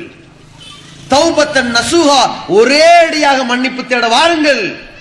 அல்லாஹ் தன் பக்கம் அழைக்கின்றான், ஷைத்தான் செத்து போனவர்கள் பக்கம் அழைக்கின்றான். இந்த சமுதாயம் இந்த மார்க்கத்தில் முழுமையாக இருந்தால் அல்லாஹ்வின் பக்கம் செல்வார்கள், அதில் அரைகுறையாக இருந்தால் ஷைத்தானுடைய அழைப்பின்பால் தர்காவிற்கு செல்கிறார்கள். அப்புறம் எங்க ஷைத்தான் அழகாக்கி நேரா அங்க போய் விழுந்தாச்சு. தொழுக சஜிதா தர்காவுல, நோன்பு தர்காவுல, ஆடு மாடு அறுத்தல் என்கிற குர்பானி தர்காவுல, மொட்டை தர்காவுல, எல்லாம் மாறி போச்சு. நோய் நிவாரணம் தருபவன் இதோ இறந்து போயிருக்காரு, இவரு கட்டு தாயத்தை மாறி போயிருச்சு. நபிகள் பெருமகனார் எந்த இணை வைப்பை ஒழிப்பதற்காக அனுப்பப்பட்டார்களோ அந்த இணை வைப்பை ஷைத்தான் உள்ளே புகுத்தி இருக்கிறான். அல்லாஹ்வுடைய தூதர் அவர்கள் இணை வைப்புடைய எந்த வாசனையும் தெரியக்கூடாது, ஒழித்தார்கள். எப்படி? ஒருவன் காலில் விழுகிறான், இன்றைக்கு காலில் விழுவான் மரியாதை என்பான், நாளைக்கு காலில் விழுவான் வணங்குகிறேன் என்பான், நாளை இறந்ததற்கு பிறகு போய் சமாதியிலே மண்டியிடுவான், ஆத்மாவோடு பேசினேன் என்பான், கடைசியில் கடவுளாக்கி விடுவான். இந்த நிலை இந்த சமுதாயத்தில் வந்துவிடக் கூடாது என்பதற்காக, இது ஷைத்தானுடைய அடிச்சுவடு என்பதற்காக நபிகள் பெருமகனார் ஸல்லல்லாஹு அலைஹி வஸல்லம் தன்னுடைய வாழ்நாள் காலத்திலே தோழர்கள் கேட்டார்கள், அல்லாஹ்வின் தூதரே, நாங்கள் பக்கத்து நாட்டிற்கு செல்கிறோம், அங்கே உள்ள மக்கள் அந்த மன்னர்களுக்கு சிரமணிகிறார்கள், உலகத்திலேயே சிரமணிவதற்கென்று தகுதி என்றால் உங்களுக்கு இருக்கிறது, நாங்கள் சிரமணியலாமா கேட்டார்கள். நபிகள் பெருமகனார் ஸல்லல்லாஹு அலைஹி வஸல்லம் அவர்கள் படைத்த இறைவனை தவிர எவனுக்கும் நீங்கள் சிரமணிய கூடாது என்றார்கள். எப்படிப்பட்ட அறிவார்த்தமான கொள்கை! ஒரு மனிதனுடைய அனைத்து ஆற்றலும் இருப்பது தலையில். பார்க்கிற கண், கேட்கிற காது, சுவாசிக்கிற மூக்கு, பேசுகிற நாக்கு, நம்முடைய உடலில் இருக்கிற உணர்வுகளை தூண்டி கொடுக்கிற நரம்புகள், அதனுடைய இணைப்புகள், அதற்கு உத்தரவிடுகிற மூளை, அனைத்தையும் சுமந்திருக்கிற இந்த தலை இருக்கிறதே, இந்த தலைமை பீடமாக இருக்கிற, இந்த தலைமை செயலமாக இருக்கிற இந்த தலை ஒருவனுக்காக சிரமணிகிறது என்றால், இதை படைத்த கடவுளுக்காக தலை வணங்க வேண்டுமே தவிர வேறு எந்த மனிதனுக்காக, மட்டைக்காக, மரத்திற்காக, மகானுக்காக இருக்கக்கூடாது என்று ஒரு அறிவுபூர்வமான கொள்கையை உலகத்திற்கு போதித்தவர்கள் தான் அண்ணலம் பெருமகனார். நீ ஏன் காலிலே வந்து உழுகலாம்னு கேட்பையா? கூடாது என்றார்கள். இப்படிப்பட்ட ஒரு இணை வைப்பை அழித்தொழித்ததற்கு பிறகு முஹம்மது ஆகிய என்னிடத்தில் கூட நீங்கள் மண்டியிடக்கூடாது என்று சொன்னதற்கு பிறகு, இதுதான் முழுமையான இஸ்லாம் என்று உலகம் ஏற்றுக்கொண்டதற்கு பிறகு, இன்றைக்கு நம்முடைய சமுதாயத்தில் ஒரு சாரார் அப்படியே போய் தர்காவுடைய அடக்கம் செய்யப்பட்டிருக்கக்கூடிய அந்த இடத்திலே, அது சன்னிதானமா? நரக படுகொலையில் தள்ளுகிற சவக்குழியாக இருக்கிறது. அங்கே போய் சிரமணிகிறார்கள் என்றால், இங்கே அல்லாஹ்வுடைய மார்க்கத்தை விட்டு ஷைத்தானுடைய அடிச்சுவடை நோக்கி போனார்கள் என்று தெரியவில்லையா? அல்லாஹ்வுடைய தூதர் அவர்கள் இணை வைப்பினுடைய இன்னொரு சாயலை அளித்தார்கள். அது என்ன? நபிகள் பெருமகனார் ஸல்லல்லாஹு அலைஹி வஸல்லம் அழகாக சொன்னார்கள், நாளை நடக்கக்கூடிய ஒரு விஷயம், ஒரு நிகழ்வு படைத்த இறைவனை தவிர வேறு யாருக்கும் தெரியாது. லா அலமுல் கைப், நாளை நடக்கக்கூடிய மறைவான ஞானம், அந்த நிகழ்வை பற்றிய விஷயங்கள் எனக்கு கூட தெரியாது ரசூலுல்லாஹ் சொன்னார்கள். மறைவான ஞானம் எனக்கே இல்லை என்று தெள்ள தெளிவாக பதிவு செய்த பிறகு கூட இந்த உலகத்திலே சில பேர் நம்பிக்கை கொள்வார்கள். ஜோசியக்காரர்கள், மகான்கள், பெரியார்கள், அவர்கள்ட்ட போய் அஜரத்துமார்கள், இவர்கள்ட்ட போய் ஆலோசனை கேட்பார்கள்.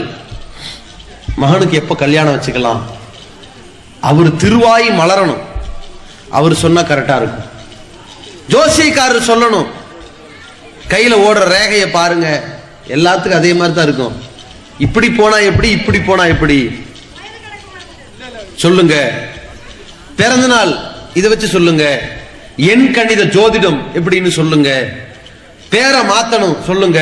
இந்த பேர் இருந்தா நல்லதா கெட்டதா சொல்லுங்க. என்னென்னமோ கேட்பார்கள்.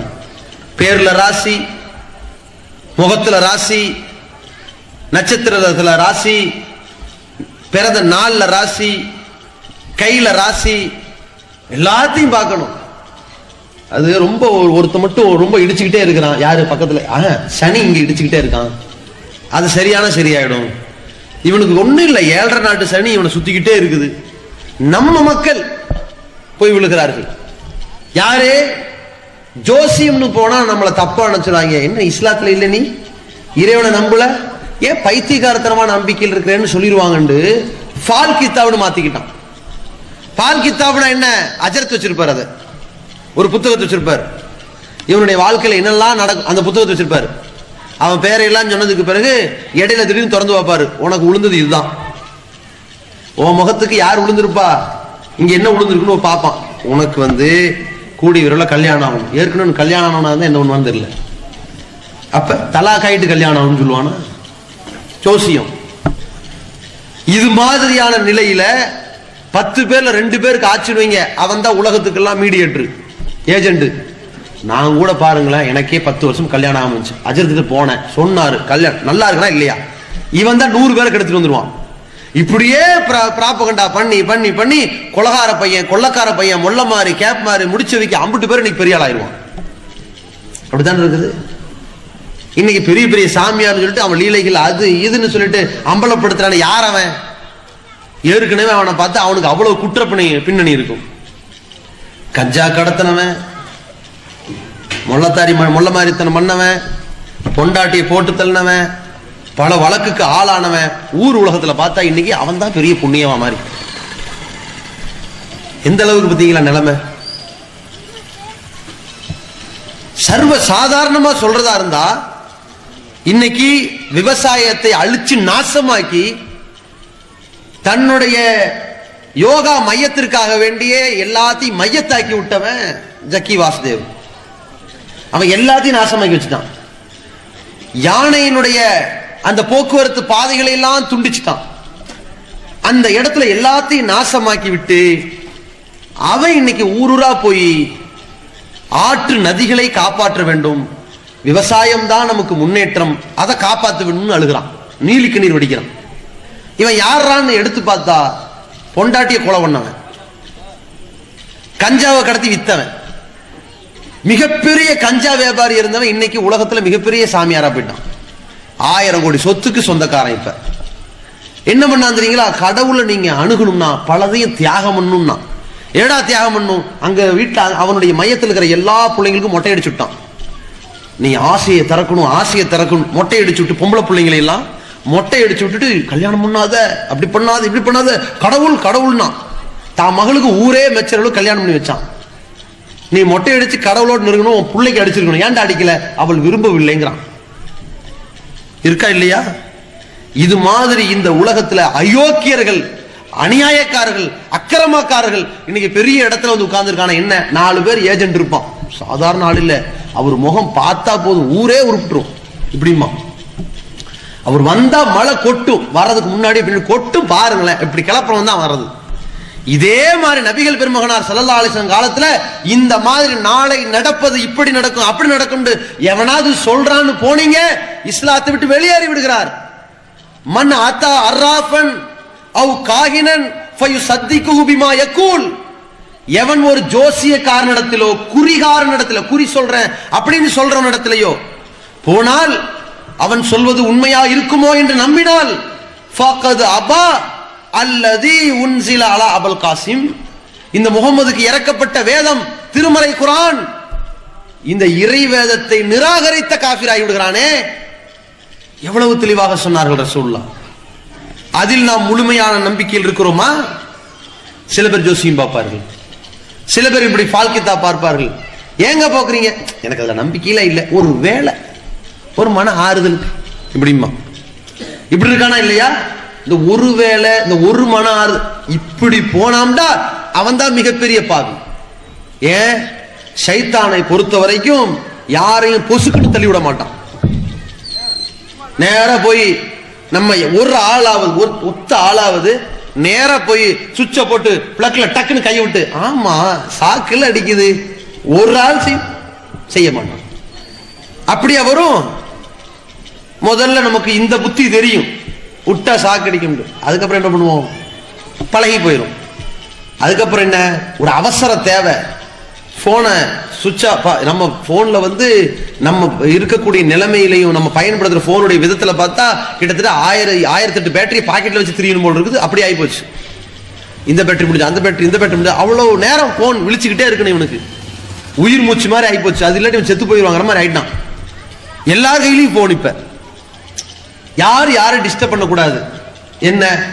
மகன் நம்மளை டிஸ்டர்ப் பண்ணக்கூடாது. அவங்க கையில் ஒன்று டேப்லெட், நீ அந்த பக்கம் போ, இவன் இந்த பக்கம், அவன் அந்த பக்கம், அம்மா இந்த பக்கம், ஆளால் இப்படி பார்த்துக்கிட்டேன், நல்லா இருக்கேன், இப்படி போயிருது வாழ்க்கை.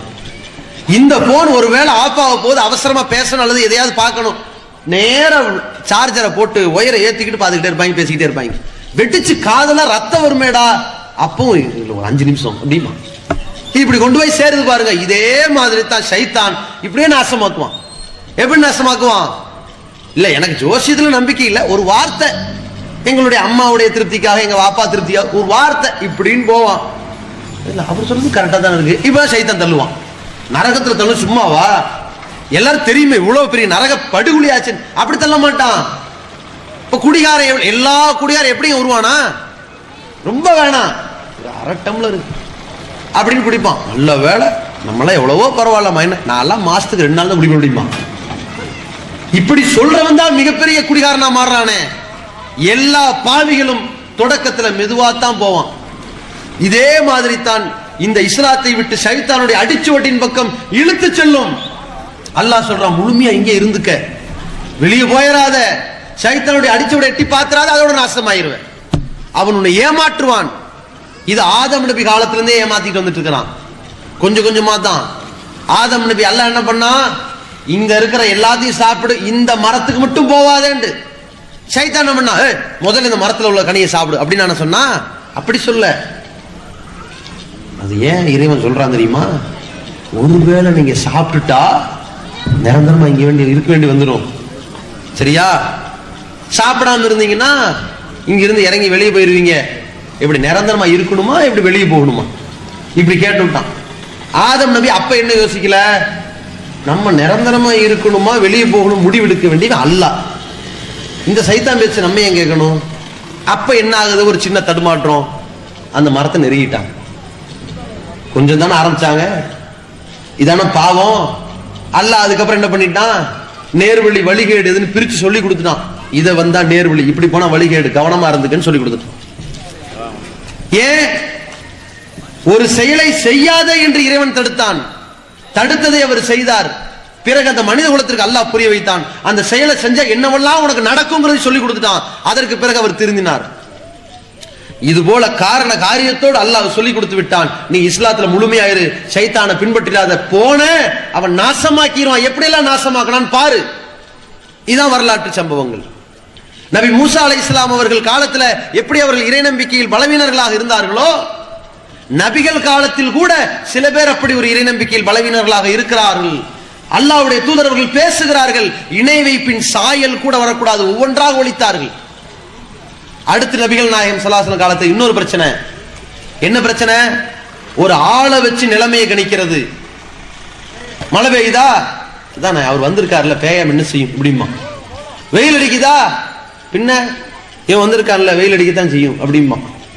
சூரிய கிரகணம் வருதா, இவர் வீட்டுல மௌத்தாயிருச்சு அதனால அப்படி கிரகணம் வந்துருச்சுமா. ஒரு இயற்கை நிகழ்வுகளுக்கு மனிதனுடைய செயலை பேசுவார்களே, இது அவனை நாளைக்கு கடவுளாக்குற நிலை, அது வரக்கூடாது. இது சைத்தானுடைய ஊசலாட்டம்.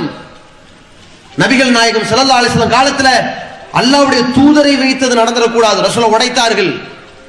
நபிகள் நாயகத்தினுடைய மகன் இப்ராஹிம் இறந்து விடுகிறார். ரசூலுல்லாஹ் கடுமையான சோகத்தில் இருக்கிறாங்க, அழுதார்கள், கண்ணீர் வடித்தார்கள். அந்த நேரம் பார்த்து ஊரே பேசுகிறது, இன் கஷபத்தி ஷம்சு லி மௌத்தி இப்ராஹிம், சூரிய கிரகணம் ஏற்பட்டுச்சுப்பா. ஏன் ஏற்பட்டுச்சு தெரியுமா? நபிகளாருடைய புள்ள இப்ராஹிம் மௌத்தாயிட்டாரு, பின்ன சூரிய கிரகணம் ஏற்படாம என்ன செய்யும் இப்படின்றாங்க. நபிகள் நாயகம் பார்த்தாங்க, ஆஹா இது இஸ்லாத்துல இல்லையே, இது ரொம்ப டேஞ்சரான கொள்கையா இருக்குதே. ஷைத்தான் இந்த துக்க நேரத்தை பயன்படுத்தி நாசமாக்க பார்க்கறானே, ஈமான பறிக்க பார்க்கறானே. ஒரு மனிதனுடைய ஈமான் எங்க பறிபோகும் தெரியுமா? ஒன்னும் குதூகலத்துல பறிபோகும், இல்லாட்டி துக்கத்துல பறிபோயிடும். எனக்கு முன்னாடி பேசினாங்களே வரதட்சணைங்கிற அந்த மிகப்பெரிய கொடுமை, இன்னைக்கு சமுதாயத்தில் தற்கொலை பண்றாங்க, குடும்பத்தோட தற்கொலை பண்றாங்க. என்ன காரணம்? வரதட்சணை கொடுமையா இருக்கும். கொலை பண்றான், பெண் சிசு கொலை பண்றான், என்ன காரணம்? வரதட்சணை கொடுமையா இருக்கு. வட்டிக்கு அடிமையாகிறான், ஏன்? வரதட்சணை கொடுமையா இருக்குது. வீட்டை விட்டே ஒரு பெண் ஓடி போகிறாள், வரதட்சணை கொடுமையா இருக்கிறது.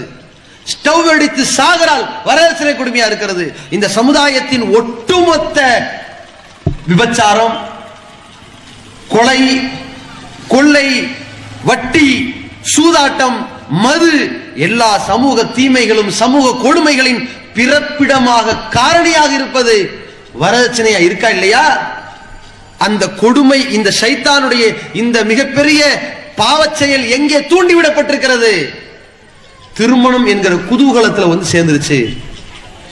எப்படி சேர்ந்துச்சு? கல்யாணம் பண்ணோம்னா வாங்கடா 10 லட்சம் ரூபாய் வரதட்சணை, இப்படியா சேர்ந்துச்சு? அப்படி வரல. நீ கேட்கலப்பா, அவருடைய மகளுக்கு அவர் விரும்பப்பட்டு போடுறாருப்பா. விரும்பப்பட்டு போட்டா தப்பா? சீர் கொடுத்தா தப்பா? அவர் மகளுக்காக சோறு போட்டா தப்பா? ஒரு எக்ஸ்ட்ரா 2 நகை வாங்கி கொடுத்தா தப்பா? அவர் மகன் நல்லா இருக்கணுங்கிறக்காக நல்ல ட்ரெஸ் வாங்கி கொடுத்தா தப்பா? இப்படி இப்படி ஏற்படுது அன்பளிப்பு தப்பா? இப்படி கொஞ்சம் கொஞ்சம் கொண்டு வந்து கடைசியில எவ்வளவு ஊர் மக்கள் எல்லாம் பெண் பிள்ளைக்கு போட்டு செய்யறாங்க, நீங்க மட்டும் ஏன் உங்க மகளுக்கு ஒண்ணுமே போடல? இல்ல எங்களுக்காக கேட்கல, உங்க மகளுக்காக கேட்கிறோம். அடுத்து ஆரம்பிக்கும். அதுக்கப்புறம் எவ்வளவு போடுவீங்க? இல்ல முன்னாடியே கேட்டு வச்சுக்கிட்டா நல்லா இருக்குமே, அடுத்து ஆரம்பிக்கும். அதுக்கப்புறம் ஓப்பனா பிச்சை எடுப்பார்கள். இந்த அவமான செயல்கள் இந்த சமுதாயத்துல சைத்தான் இந்த குதூகலத்துல உள்ள புகுத்துறான எப்படி? இதே மாதிரி தான். அதே போல ஒருவனுடைய ஈமான் எங்க பறிபோகுது? குதூகலத்துல பறிபோயிரும். நல்ல ஒரு கல்யாணம் வாழ்நாள்ல முதல்ல சந்திக்க போறான். அந்த மாதிரியான கட்டத்துல அவனுக்கு ஒரு பெரிய மேட்டரே தெரியாது. டே கல்யாணத்து போய் அங்க வச்சிருக்கேடா இங்க வச்சிருக்கேடா, அவ்வளவு செலவாகுது இவ்வளவு முடிஞ்ச ஒரு தடவை கல்யாணம் பண்றான் அப்படின்பா. அதுவரை விரைப்பா இருப்பான். சில பேர் இருக்கிறான் கல்யாணத்துக்கு முன்னாடி அவன் ஈமான் வா தாங்க முடியாது அப்படி இருப்பான். என்னமோ வானத்திலிருந்து மேராஜ் பையனை முடிச்சு இறங்கின மாதிரியே இருப்பான். நட்டையும் நொட்டையும் என்னடா ரொம்ப ஈமான் பேணுதல். பள்ளி சுன்னத்து முன் சுன்னத்து பின் சுன்னத்து நபில் ஈமானா இப்படி ருக்கு செய்வான். எல்லாரும் சாதனை இவன் மட்டும் என்ன வெறப்பா சஜிதா அத்தையாது கையேந்து இப்படி கிடப்பான். 1/4 மணி நேரம் அல்லாண்டு கிடக்கிறான் கல்யாணத்துக்கு முன்னாடி. இதெல்லாம் குதூகலம் ஆயிடுச்சு. கல்யாணம் அன்னைக்கு மூஞ்சில தாடியா இருக்காது. என்னாச்சு? கல்யாணம் அம்புட்டும் போயிருச்சு. அடிச்ச அடியில அங்கங்க ஒட்டி இருந்து அங்க இருக்க தண்ணி அது இதுன்னு சொல்லிட்டு இருக்கும்ல சாக்கடை கட்ட கட்ட கட்டன்னு ஓடும். சாக்கடையில நல்ல தண்ணி மழை வந்து அப்படி தானுங்க பச பசன்னு ஓடும். சரி கழிவு ஓடுறது ஓகே. இவன் என்னடான்னு கேட்டா எல்லா நல்லவர்களாம் ஓடி போயிடும். லுகரு போய்க்கலாம் நம்ம தான் வாழ்நாள்லாம் தொழுதும்ல தகஜதெல்லாம் தொழுதும்ல. இன்னைக்கு ஒரு நாள் கல்யாணம் தானே எல்லாம் போயிருச்சு. கல்யாணத்துக்கு பிறகு வருவான் பாருங்க அடிபட்ட பாம்பு மாதிரி கிடப்பான். அதுக்கு ரொம்ப வெறப்பா மூஞ்சி வச்சுட்டு சுத்திட்டு இருந்தியே. இல்ல அது வந்து குழந்தைக்கு 2 நாளா உடம்பு சரியில்லை நீ வேற பேசாம இருங்கப்பா அப்படின்னு சொல்லிட்டு சுத்திட்டு ஆஸ்பத்திரிக்கு வீட்டுக்கு அங்க இங்க எல்லாம் மாறி போயிடும். எந்த நிலையிலையும் ஒரே ஸ்டேபிளா இருக்கணும் இருக்க மாட்டான். இன்னொரு இடத்துல பாருங்க எல்லா இடத்துலயும் ஸ்ட்ராங்கா பேசுவான். வீட்டுல ஒரு மவுத்து உளுஞ்சுன்னு வைங்க என்ன நடந்தாலும் வாய திறக்க மாட்டான். ஏப்பா இங்க கத்தம் ஓதுறாங்கப்பா இஸ்லாத்துல இல்ல. இறந்து போனவருக்காக என்னென்னமோ நல்ல காரியம் இருக்கு அதை செய்ய சொல்லுப்பா. இருங்க சோகமா இருக்கிறாங்க இப்பெல்லாம் இது சொன்னா சண்டை வந்துடும் சும்மா கிடப்பான். துக்கமான நேரத்தில் சைத்தான் இதை பயன்படுத்துவான். குதூகலத்துல சைத்தான் பயன்படுத்துவான். எந்த நேரத்திலும் நன்மையை தீமையை தடுக்கிற விஷயத்தை ஒருத்தன் சரியா செஞ்சா அவன் இஸ்லாத்துல இருக்கலாம். இல்லாட்டி சைத்தானுடைய அடிச்சோட்டின் பக்கம் போவான். இப்ப இந்த துக்கமான கட்டமா இருக்குதே வாயை திறக்க மாட்டான். ஒரு ஆள் வந்து ஒப்பாரி வைப்பாங்க. சில பெண்கள் ஒப்பாரி வைப்பாங்க. ஒப்பாரி வைக்காதீங்க அழுங்க ஒப்பாரி வைக்காது சொல்ல மாட்டான். துக்கமான கட்டத்தில் அவனுக்கு பேச வராது. இல்ல அவங்களை திருத்த முடியாது விடுங்கம்மா இப்ப உட்காந்துட்டு வேற என்னைக்கு திருத்த போற? வாழ்நாள் முழுக்க ஒப்பாரி வைக்காதுன்னு சொல்றது முக்கியம் இல்ல, ஒப்பாரி வைக்கும் போது வைக்காதான்னு சொல்றதுதான் முக்கியம். இல்ல விடுங்க அவங்களாம் திருத்த முடியாது. அப்புறம் எதுக்கு போய் இத்தனை நாளா பயான் பண்ண? இவ்வளவு நாளா ஒப்பாரி விட ஏன் சொன்ன? அட உன் கண்ணு முன்னாடி செய்யறான இப்படி ஒப்பாரி வைக்காதீங்க இது தப்பு அழுங்க இறைவன்ட்ட பாவம் மன்னிப்பு தேடுங்க அவருக்காக. ஒப்பாரி வைக்க சொன்னியா நீ? இல்ல. சில பேர் என்ன செய்வோம் ஓங்கி போய் மூஞ்சில அடிச்சுக்கிட்டு நிப்பான். சமாதானப்படுத்தினியா? அது இல்ல. ஒரு ஆள் என்ன பண்ணுவாங்க புதுசு புதுசா உண்டாக்குவாங்க. பெண்கள் யாரும் மையத்தை பார்க்காதியா பார்க்காத இப்படி திரும்ப அப்படி திருப்பி போய் கற்பூரம் எடுத்துட்டு வா அதை எடுத்துட்டு வா இதை எடுத்துட்டு வா அத்தர் பூசு இப்படி இப்படின்னு புதுசு புதுசா சிலதெல்லாம் ஒன்று வந்து சேர்ப்பாங்க. இதெல்லாம் கிடையாது பேசாம வரும் நாங்க பாத்துக்கிறோம் இது சொல்ல மாட்டான். இல்ல நாங்களே ரொம்ப அடிபட்டு கிடக்குறோம் பேசவா முடியும் இப்படிம்பாங்க. யார் தொலை வைக்கிறது? ஊர் அஜர் தொலை வைப்பாரு. சரி சரி போட்டோம் நம்மளாம் ஊரை திருத்த முடியாது இப்படிம்பாங்க. இவ்வளவு நாளா ஸ்ட்ராங்கா இருந்தவன் அவர் இணை வைத்தவர் அவர் பின்னாடி தொலை வைக்க முடியாது. நபி வழி இப்படி தொலை வைக்கணும் பேச மாட்டான். இந்த அளவிற்கு இந்த துக்கமான கட்டத்துல துவண்டு போறான் பாருங்க நபிகள் பெருமகனார் ஸல்லல்லாஹு அலைஹி வஸல்லம். இந்த துக்கமான கட்டத்துல தான் சைத்தான் உள்ள பூந்து குழப்பி விட்டுருவான். அப்படி குழப்பினான் ஊரே பேசல. எப்படி பேசினாங்க? இப்ராஹிம் நபியுடைய மகன் இப்ராஹிம் மௌத்துக்கு அந்த குழந்தை இறந்ததுக்கு சூரியனே வெளிச்சம் இல்லாம போய் சுத்தினாங்க கலங்கி கிடக்குதுங்க இப்படின்ட்டாங்க. உடனே ரசூலா கையில் எடுத்தார்கள். இந்த நேரத்துல தான் உடைக்கணும் இத இந்த மூட நம்பிக்கையை உடைக்கணும்.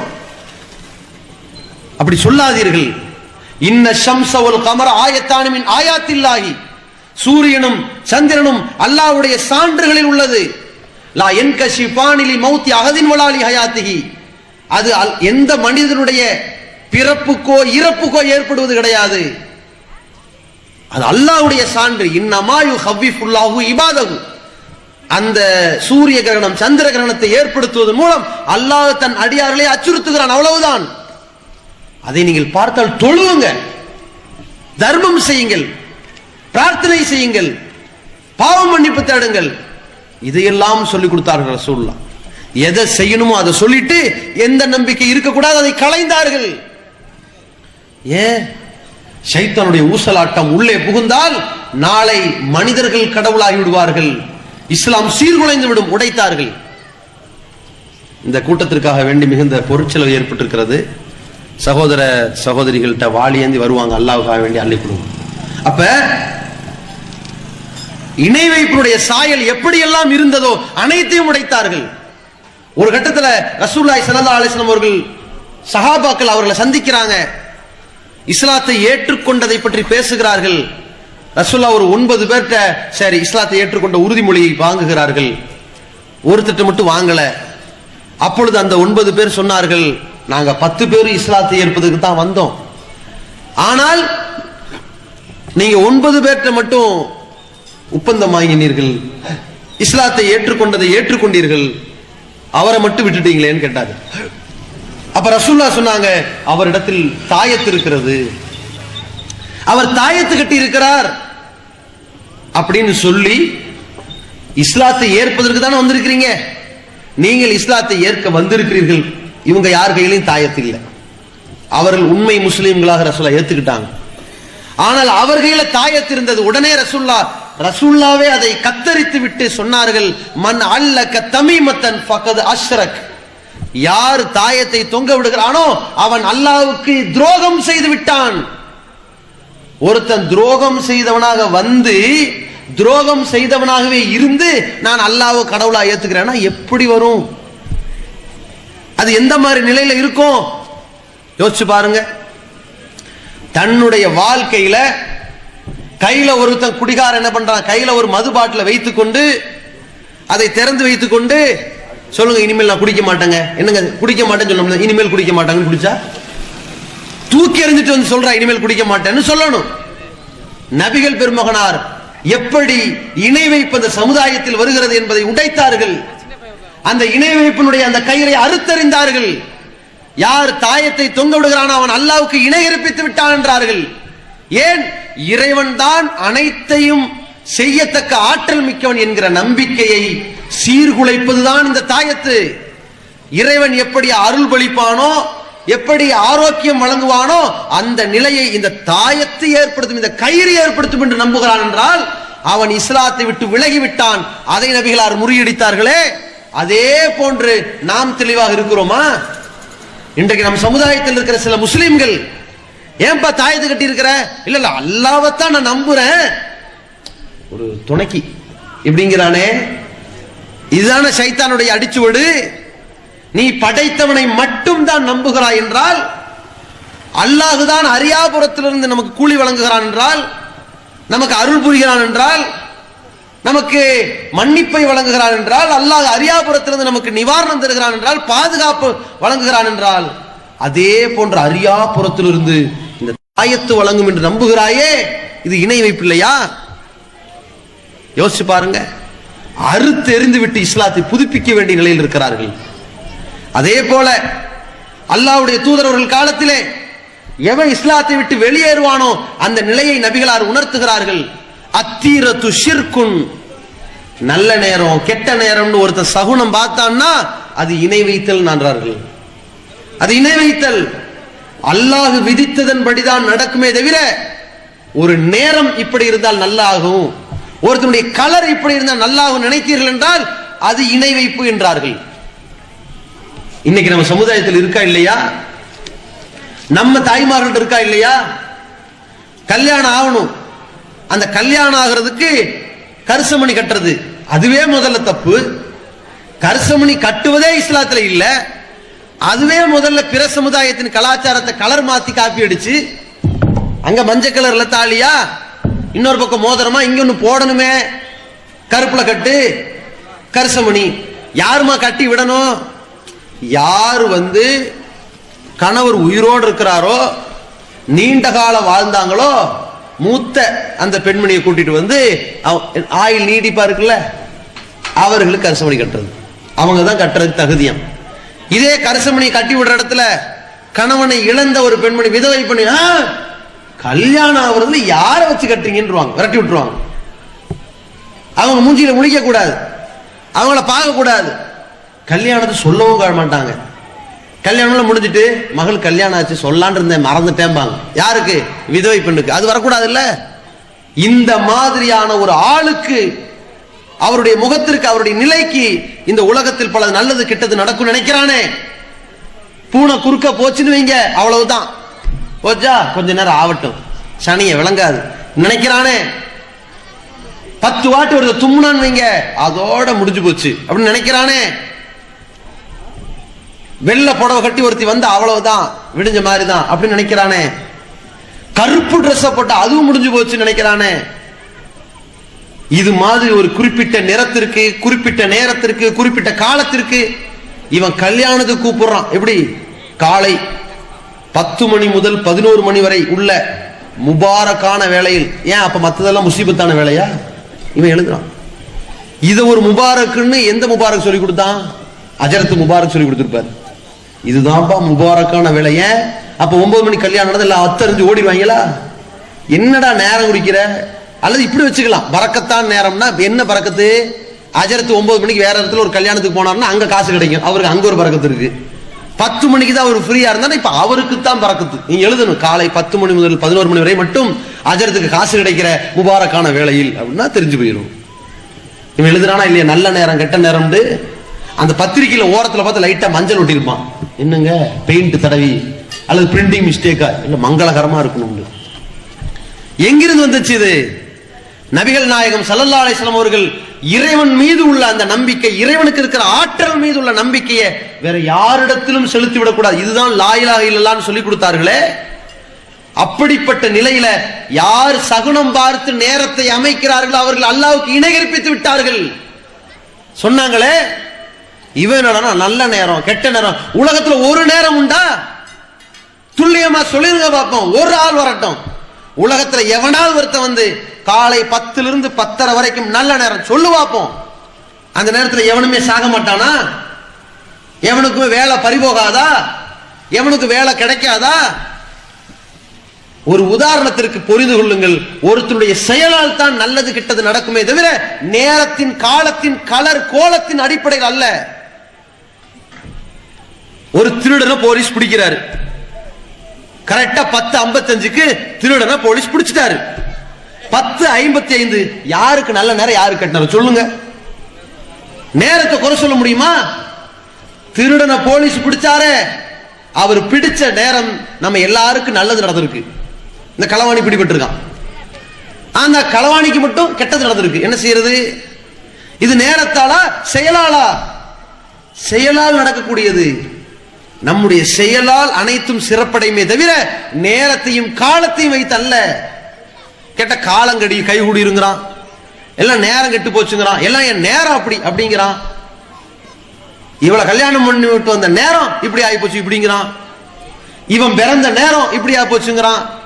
எல்லா நேரங்களிலுமே இவன் நல்ல நேரம் கெட்ட நேரம் என்று நினைத்து காலத்தை அமைக்கிறானே, கேட்டல் ஒரு திருப்திக்குங்கிறானே. இது மாதிரியான நிலைதான் இணை வைத்தல் என்று ரசூலுல்லாஹ் சொன்னார்கள். இவன் இஸ்லாத்துல இன்னும் முழுமையா நுழையல, படைத்தவனை முழுமையா நம்பல. அடுத்து என்ன? நபிகள் நாயகம் ஸல்லல்லாஹு அலைஹி வஸல்லம் அவர்கள் காலத்துல இது போன்ற இணை வைப்பினுடைய சாயல் இன்னொன்று இருந்தது. இறந்து போனவர்களை அடக்கம் பண்ணி அவர்களை வழிபடுறதும், அவர்கள்ட்ட பரிந்துரையை தேடுறதும், அந்த அடக்கம் செஞ்ச இடத்தை எழுதி வைக்கிறதும், அந்த அடக்கம் செஞ்ச இடத்துல போய் உட்கார்ந்து அவர்கிட்ட கெஞ்சுறதும் கதறதும், அந்த அடக்கம் செய்யப்பட்ட இடத்துல போய் மேல உட்கார்றதும் கொஞ்ச நேரம், இது மாதிரியான நம்பிக்கைகள் இருந்து அந்த இறந்து போனவர்களுடைய அடக்கம் செய்யப்பட்ட இடத்தை கட்டி எழுப்புற செயல்கள் இருந்த காரணத்தினால் நபிகள் நாயகம் ஸல்லல்லாஹு அலைஹி வஸல்லம் பார்த்தார்கள், நாளைக்கு நாம் மௌத்தா போனோம் இதை செஞ்சிருவாங்க. நம்மாலும் 4 பேர் இதை செஞ்சாங்கன்னா என்ன ஆவறது? அடக்கம் செய்யப்பட்ட இடத்தை முதல்ல கட்டுவான், அப்புறம் பூசுவான், அப்புறம் கண்டதையும் எழுதுவான், இவர் அப்படிப்பட்டவர் இப்படிப்பட்டவர்னு சொல்லுவான், கடைசியில இங்க வந்து கெஞ்சுவான், கடைசியில நம்மையே கடவுளா மாத்துவான். நபிகள் நாயகம் ஸல்லல்லாஹு அலைஹி வஸல்லம் மரண தருவாயில் இருக்கிற பொழுது சொன்னார்கள், லஅனல்லாஹுல் யஹூத வன் நஸாரா, யூதர்களையும் நசாராக்களையும் அல்லாஹ் தன்னுடைய அருளிலிருந்து அப்புறப்படுத்துவானாக. ஏன்? தங்களுடைய நபிமார்கள் நல்ல அடியார்கள் என்று நினைத்துக் கொண்டவர்களை எல்லாம் இறந்து போன இடத்தை வழிபாட்டு தலமாக்கி இருக்கிறார்கள். லா தஜஅலு கப்ரி ஈதா, நான் இறந்து விட்டால் என்னுடைய அடக்கஸ்தலத்தை கூட நீங்கள் வழிபாட்டு தலம் ஆக்கி விடாதீர்கள், ஒருபோதும் நீங்கள் அவ்வாறு செய்துவிடக் கூடாது என்று நபிகள் நாயகம் ஸல்லல்லாஹு அலைஹி வஸல்லம் எச்சரித்தார்களே, கண்டித்தார்களே, மிக காட்டமாக சொன்னார்களே. ஏன்? உண்மையான இஸ்லாம், பரிபூர்ண இஸ்லாம், அல்லாஹ் மட்டும்தான் கடவுள் என்கிற நம்பிக்கை சீர்குலையாமல் இருக்க வேண்டும் என்றால் எந்த மனிதனையும் வழிபட்டு விடக்கூடாது, எந்த மனிதனுக்கும் அல்லாஹ்வுடைய ஆற்றல் இருப்பதாக நினைத்து விடக்கூடாது. மிக தெளிவான ஒரு இஸ்லாத்தை சொல்லிக் கொடுத்தார்கள். அல்லாஹ் அத்தனையும் எடுத்துரைத்தான். அதே போல ஒருவன் இஸ்லாத்தின் வழியிலேயே நடப்பதற்கான இன்னொரு வழியையும் ரசூலுல்லாஹ் சொன்னார்கள். என்ன தெரியுமா? இந்த தூதர் எதற்காக அனுப்பப்பட்டிருக்கிறார்? ஒரு மனிதன் தன்னுடைய வாழ்க்கையில் மார்க்க நெறி என்று கற்றுக் கொள்வதற்கான எல்லா விஷயங்களையும் கற்றுக் கொடுப்பதற்காக அனுப்பப்பட்டிருக்கிறார். வஹுவல்லதி அர்ஸல ரசூலஹு பில் ஹுதா வ தீனில் ஹக், அவன்தான் தன்னுடைய தூதரை தெளிவான வேதத்தை கொண்டும் மார்க்கத்தை கொண்டும் நேர்வழியை கொண்டும் அனுப்பினான்.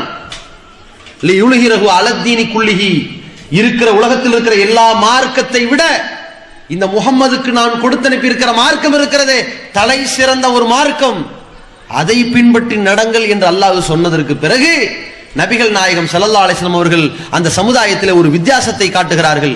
என்ன வித்தியாசம்?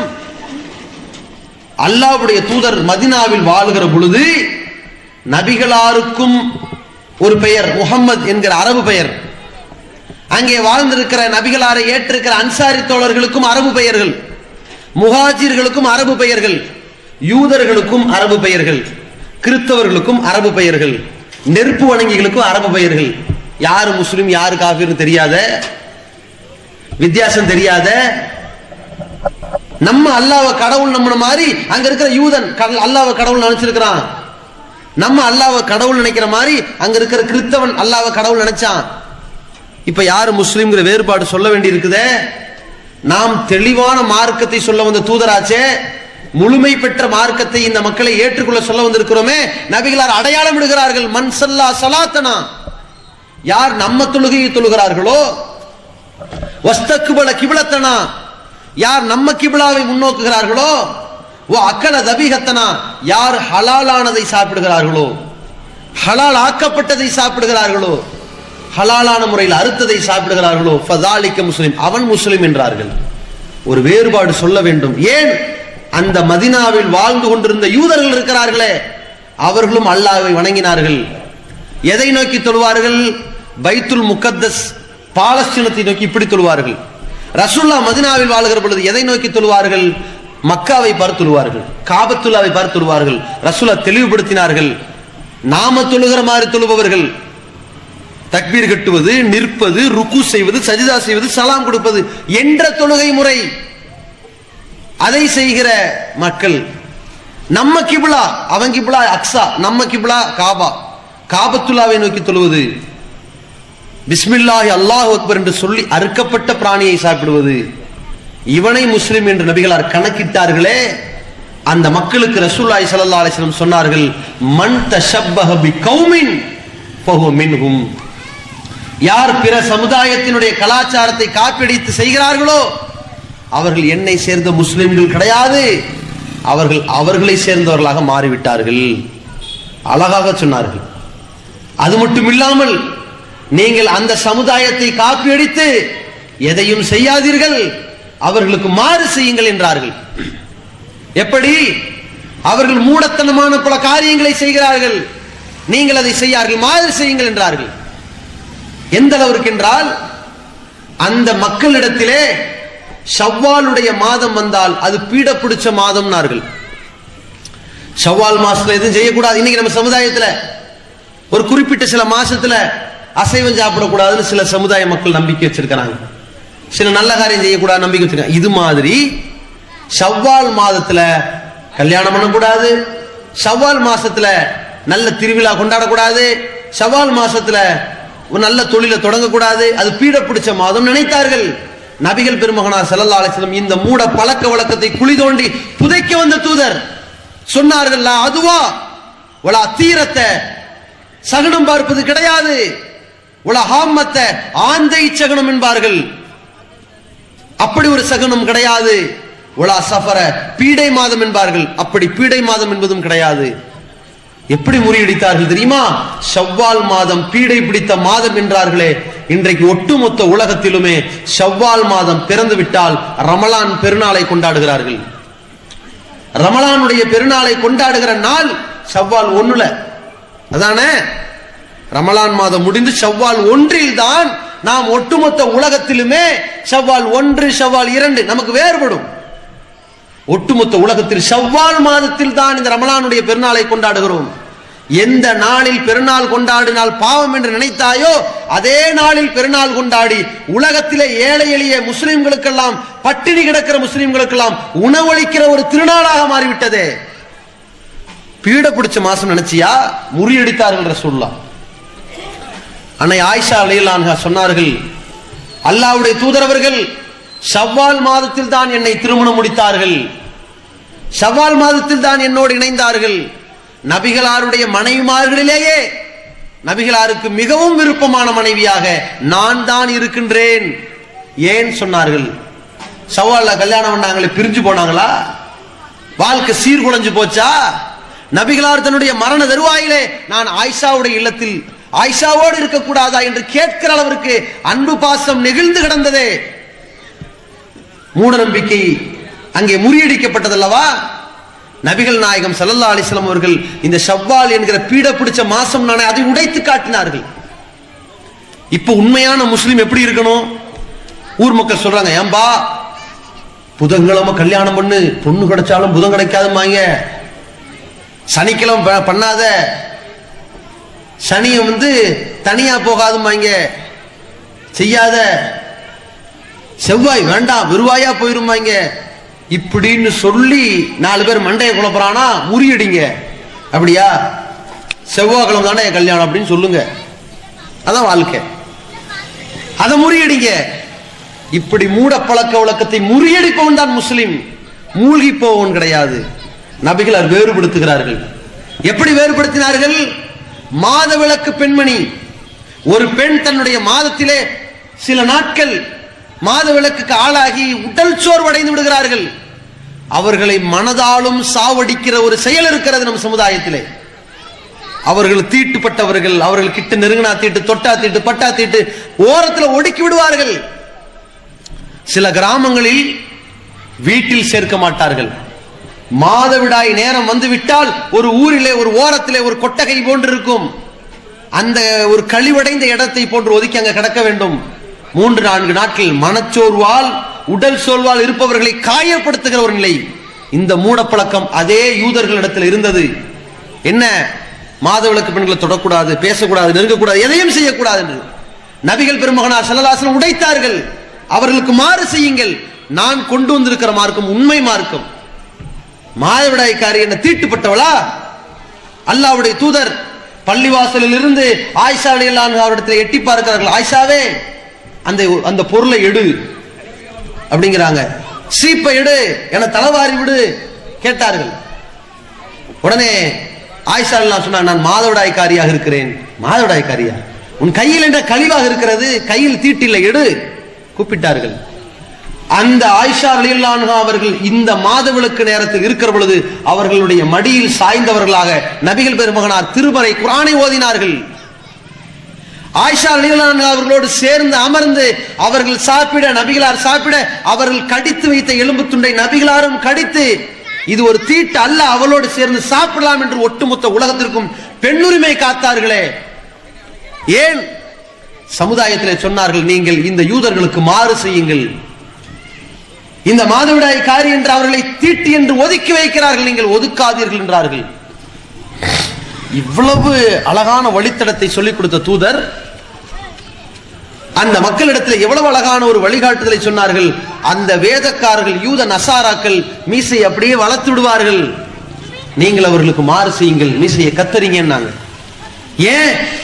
இந்த ஒரு சின்ன வித்தியாசம் இஸ்லாத்தை உங்களுக்கு முழுமைப்படுத்துவதற்கு தேவைப்படுகிறது. ஏன்? எதற்காக சொன்னார்கள்? அல்லாஹ்வுடைய தூதர் காலத்தில் அவன் வளர்ப்பான், மீசையை ஃபுல்லா வளர்ப்பான், திங்கிற சோறு மீசையோட சேர்ந்து உள்ள போகும். நபிகளார் அதை மாறு செய்ய சொன்னார்கள். தாடியை மலிப்பார்கள், நீங்கள் மலிக்காதீர்கள், மாறு செய்யுங்கள் என்றார்கள். இப்படி ஒவ்வொரு வழிமுறைகளையும் அல்லாஹ்வுடைய தூதர் சொல்லிக் கொடுத்துட்டே வந்தார்கள். அதிலே சொன்னார்கள், யார் பிற சமுதாயத்தின் கலாச்சாரத்தை பின்பற்றுகிறார்களோ அவர்கள் என்னை சேர்ந்தவர் கிடையாது என்றார்களே. இன்றைக்கு நாம் நம்முடைய வாழ்க்கையில் நம்முடைய தொழுகை, நோன்பு, ஜக்காத், ஹஜ் இது இஸ்லாம் சொன்னபடி செய்கிறோம் என்று வையுங்கள். இன்னொரு பக்கத்துல நம்முடைய வாழ்க்கை வழிமுறைகள் இருக்கிறதே, குழந்தை பிறந்ததிலிருந்து இறக்கும் வரைக்கும் நாம் இஸ்லாத்தின் படிதான் நடக்கிறோமா அல்லது பிற சமுதாயத்தின் மூட பழக்க வழக்கத்தை காப்பீடித்திருக்கிறோமா என்று பாருங்கள். குழந்தை பிறந்துச்சுன்னா அங்க ஐயர் வந்து பேர் வைக்கணும், இங்க அஜரத் வந்து பேர் வைக்கணும். இது மூடத்தனம் இல்லையா? திருமலை குர்ஆன் ஒரு வரலாற்றை சொல்கிறது. இம்ரான் என்பவருடைய மனைவி சொன்னார், என்னுடைய மகள் எனக்கு பிறந்த பெண் குழந்தைக்கு இன்னி சம்மைத்துகா மரியம், நானே மரியம் என்று பெயர் வைத்தேன் என்று பெற்ற தாய் பெயர் வைத்தாள். ஒரு குழந்தைக்கு என்ன பெயர் வைக்க வேண்டும் என்று தாய்க்கு தெரியும், தந்தைக்கு தெரியும்.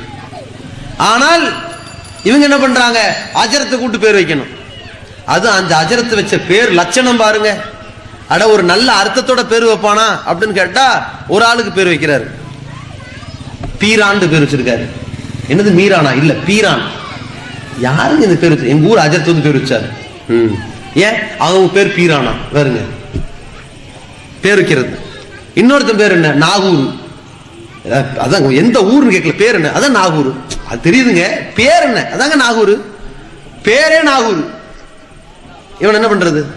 யார்ப்பா நீ? நான் திருச்சியிலிருந்து வந்தேன், பேர் நாகூர். திருச்சியிலிருந்து வந்தேன், நாகூர்ல இருந்து வரையா? திருச்சியிலிருந்து வந்திருக்கிற நாகூர். இல்லப்பா திருச்சியிலிருந்து நாகூர் போறேன். இல்ல திருச்சியிலிருந்து வந்திருக்கிற நாகூர், இனிமேல் தான் நாகூருக்கு போறேன். இப்படி இருக்காங்க பேர். அறிவு வேண்டாம். ஒரு அழகான அர்த்தத்தை வச்சு பேர் வைங்க.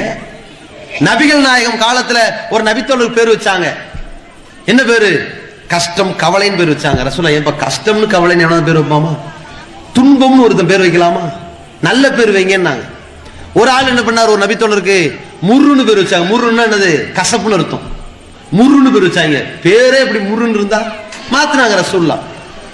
இது மாதிரி அழகான அர்த்தத்தோடு பேர் வைங்க, நபிமாருடைய பேர் வைங்க. நல்லடி முந்தைய காலத்தில் வாழ்ந்தார்களே அவர்கள் பேர் வைங்கடான்னா இவங்க பேர் வைக்கிறாங்க. நம்ம பிள்ளைங்க யாராவது நம்ம பிள்ளைங்களுக்கு ஃபிரௌன்னு பேர் வச்சோமாங்க? வச்சது இல்லை. ரொம்ப எச்சரிக்கையா இருக்கிறோம். அது மாதிரி எந்த பெயர் அழகான அர்த்தம் இருக்க பிள்ளைங்களுக்கு பெற்றோர் வச்சுட்டு போகலாம்.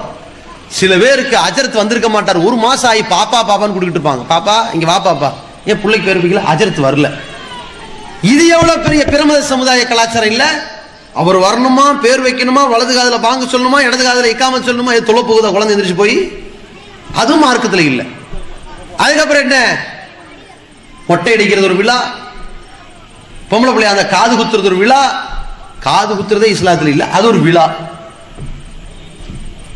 புள்ள வயசுக்கு வந்துட்டா அது ஒரு சடங்கு, அது ஒரு விழா. இந்த வீட்டுல வயசுக்கு வந்து ஒரு பொண்ணு இருக்குன்னு ஊர்ல காட்டுறோம், கேவலமா இல்ல? அது ஒரு விழாவா? இது எவ்வளவு ஒரு மடத்தனமான செயல் தெரியல? எதற்காக மற்ற சமுதாயத்தில் உண்டாக்கினார்கள்? அப்படி ஒரு விழா நடத்தினாதான் தாய் மாமா வருவான், எதையாவது செய்வான், சீர் செய்வான், குடும்பத்தில் எல்லார்ட்டையும் நகை வாங்க முடியும், அது வாங்க முடியும், மொய் வாங்க முடியும் செய்தார்கள். இது நல்ல பழக்கமா? சோறு போட்டு மொய் காசு வாங்குவார்கள், அது நல்ல பழக்கமா? நபிகள் நாயகம் ஸல்லல்லாஹு அலைஹி வஸல்லம் கொடுத்த அன்பளிப்பை திரும்பி வாங்குபவன் நாய் வாந்தி எடுத்து நக்கிறதுக்கு சமம்டார்கள். இவன் சோறு போட்டு மொய் பணம் வாங்குவாங்க, அதுக்கு ஒரு விருந்து வைப்பாங்க. சில பேர் அதுக்குன்னே விருந்து வைப்பான். நல்ல வேளை இந்த வாட்டி போட்டதுக்கு கிட்டத்தட்ட 2000 ரூபாய் வசூலாயிருக்கு, 500 ரூபாய் சோத்துக்கு. பிச்சை எடுக்கிறதுக்கு சமமானது இந்த வேலையை செய்கிறார்களே. இதை அப்படியே காப்பி எடுத்து சீர் சடங்கு என்று செய்கிறார்களே, இது மார்க்கத்தில் இருக்கிறதா? கல்யாணம் ஆகிறதுக்கு எவ்வளவு மூடத்தனமான காரியங்கள். கல்யாணம் ஆனதுக்கு பிறகு வளகாப்புண்டு. இது என்ன வளைச்சு போடுறது? இப்படி ஒரு வளையல் காப்பு இது எங்க இருக்குது? யார் சொல்லி கொடுத்திருக்கிறது?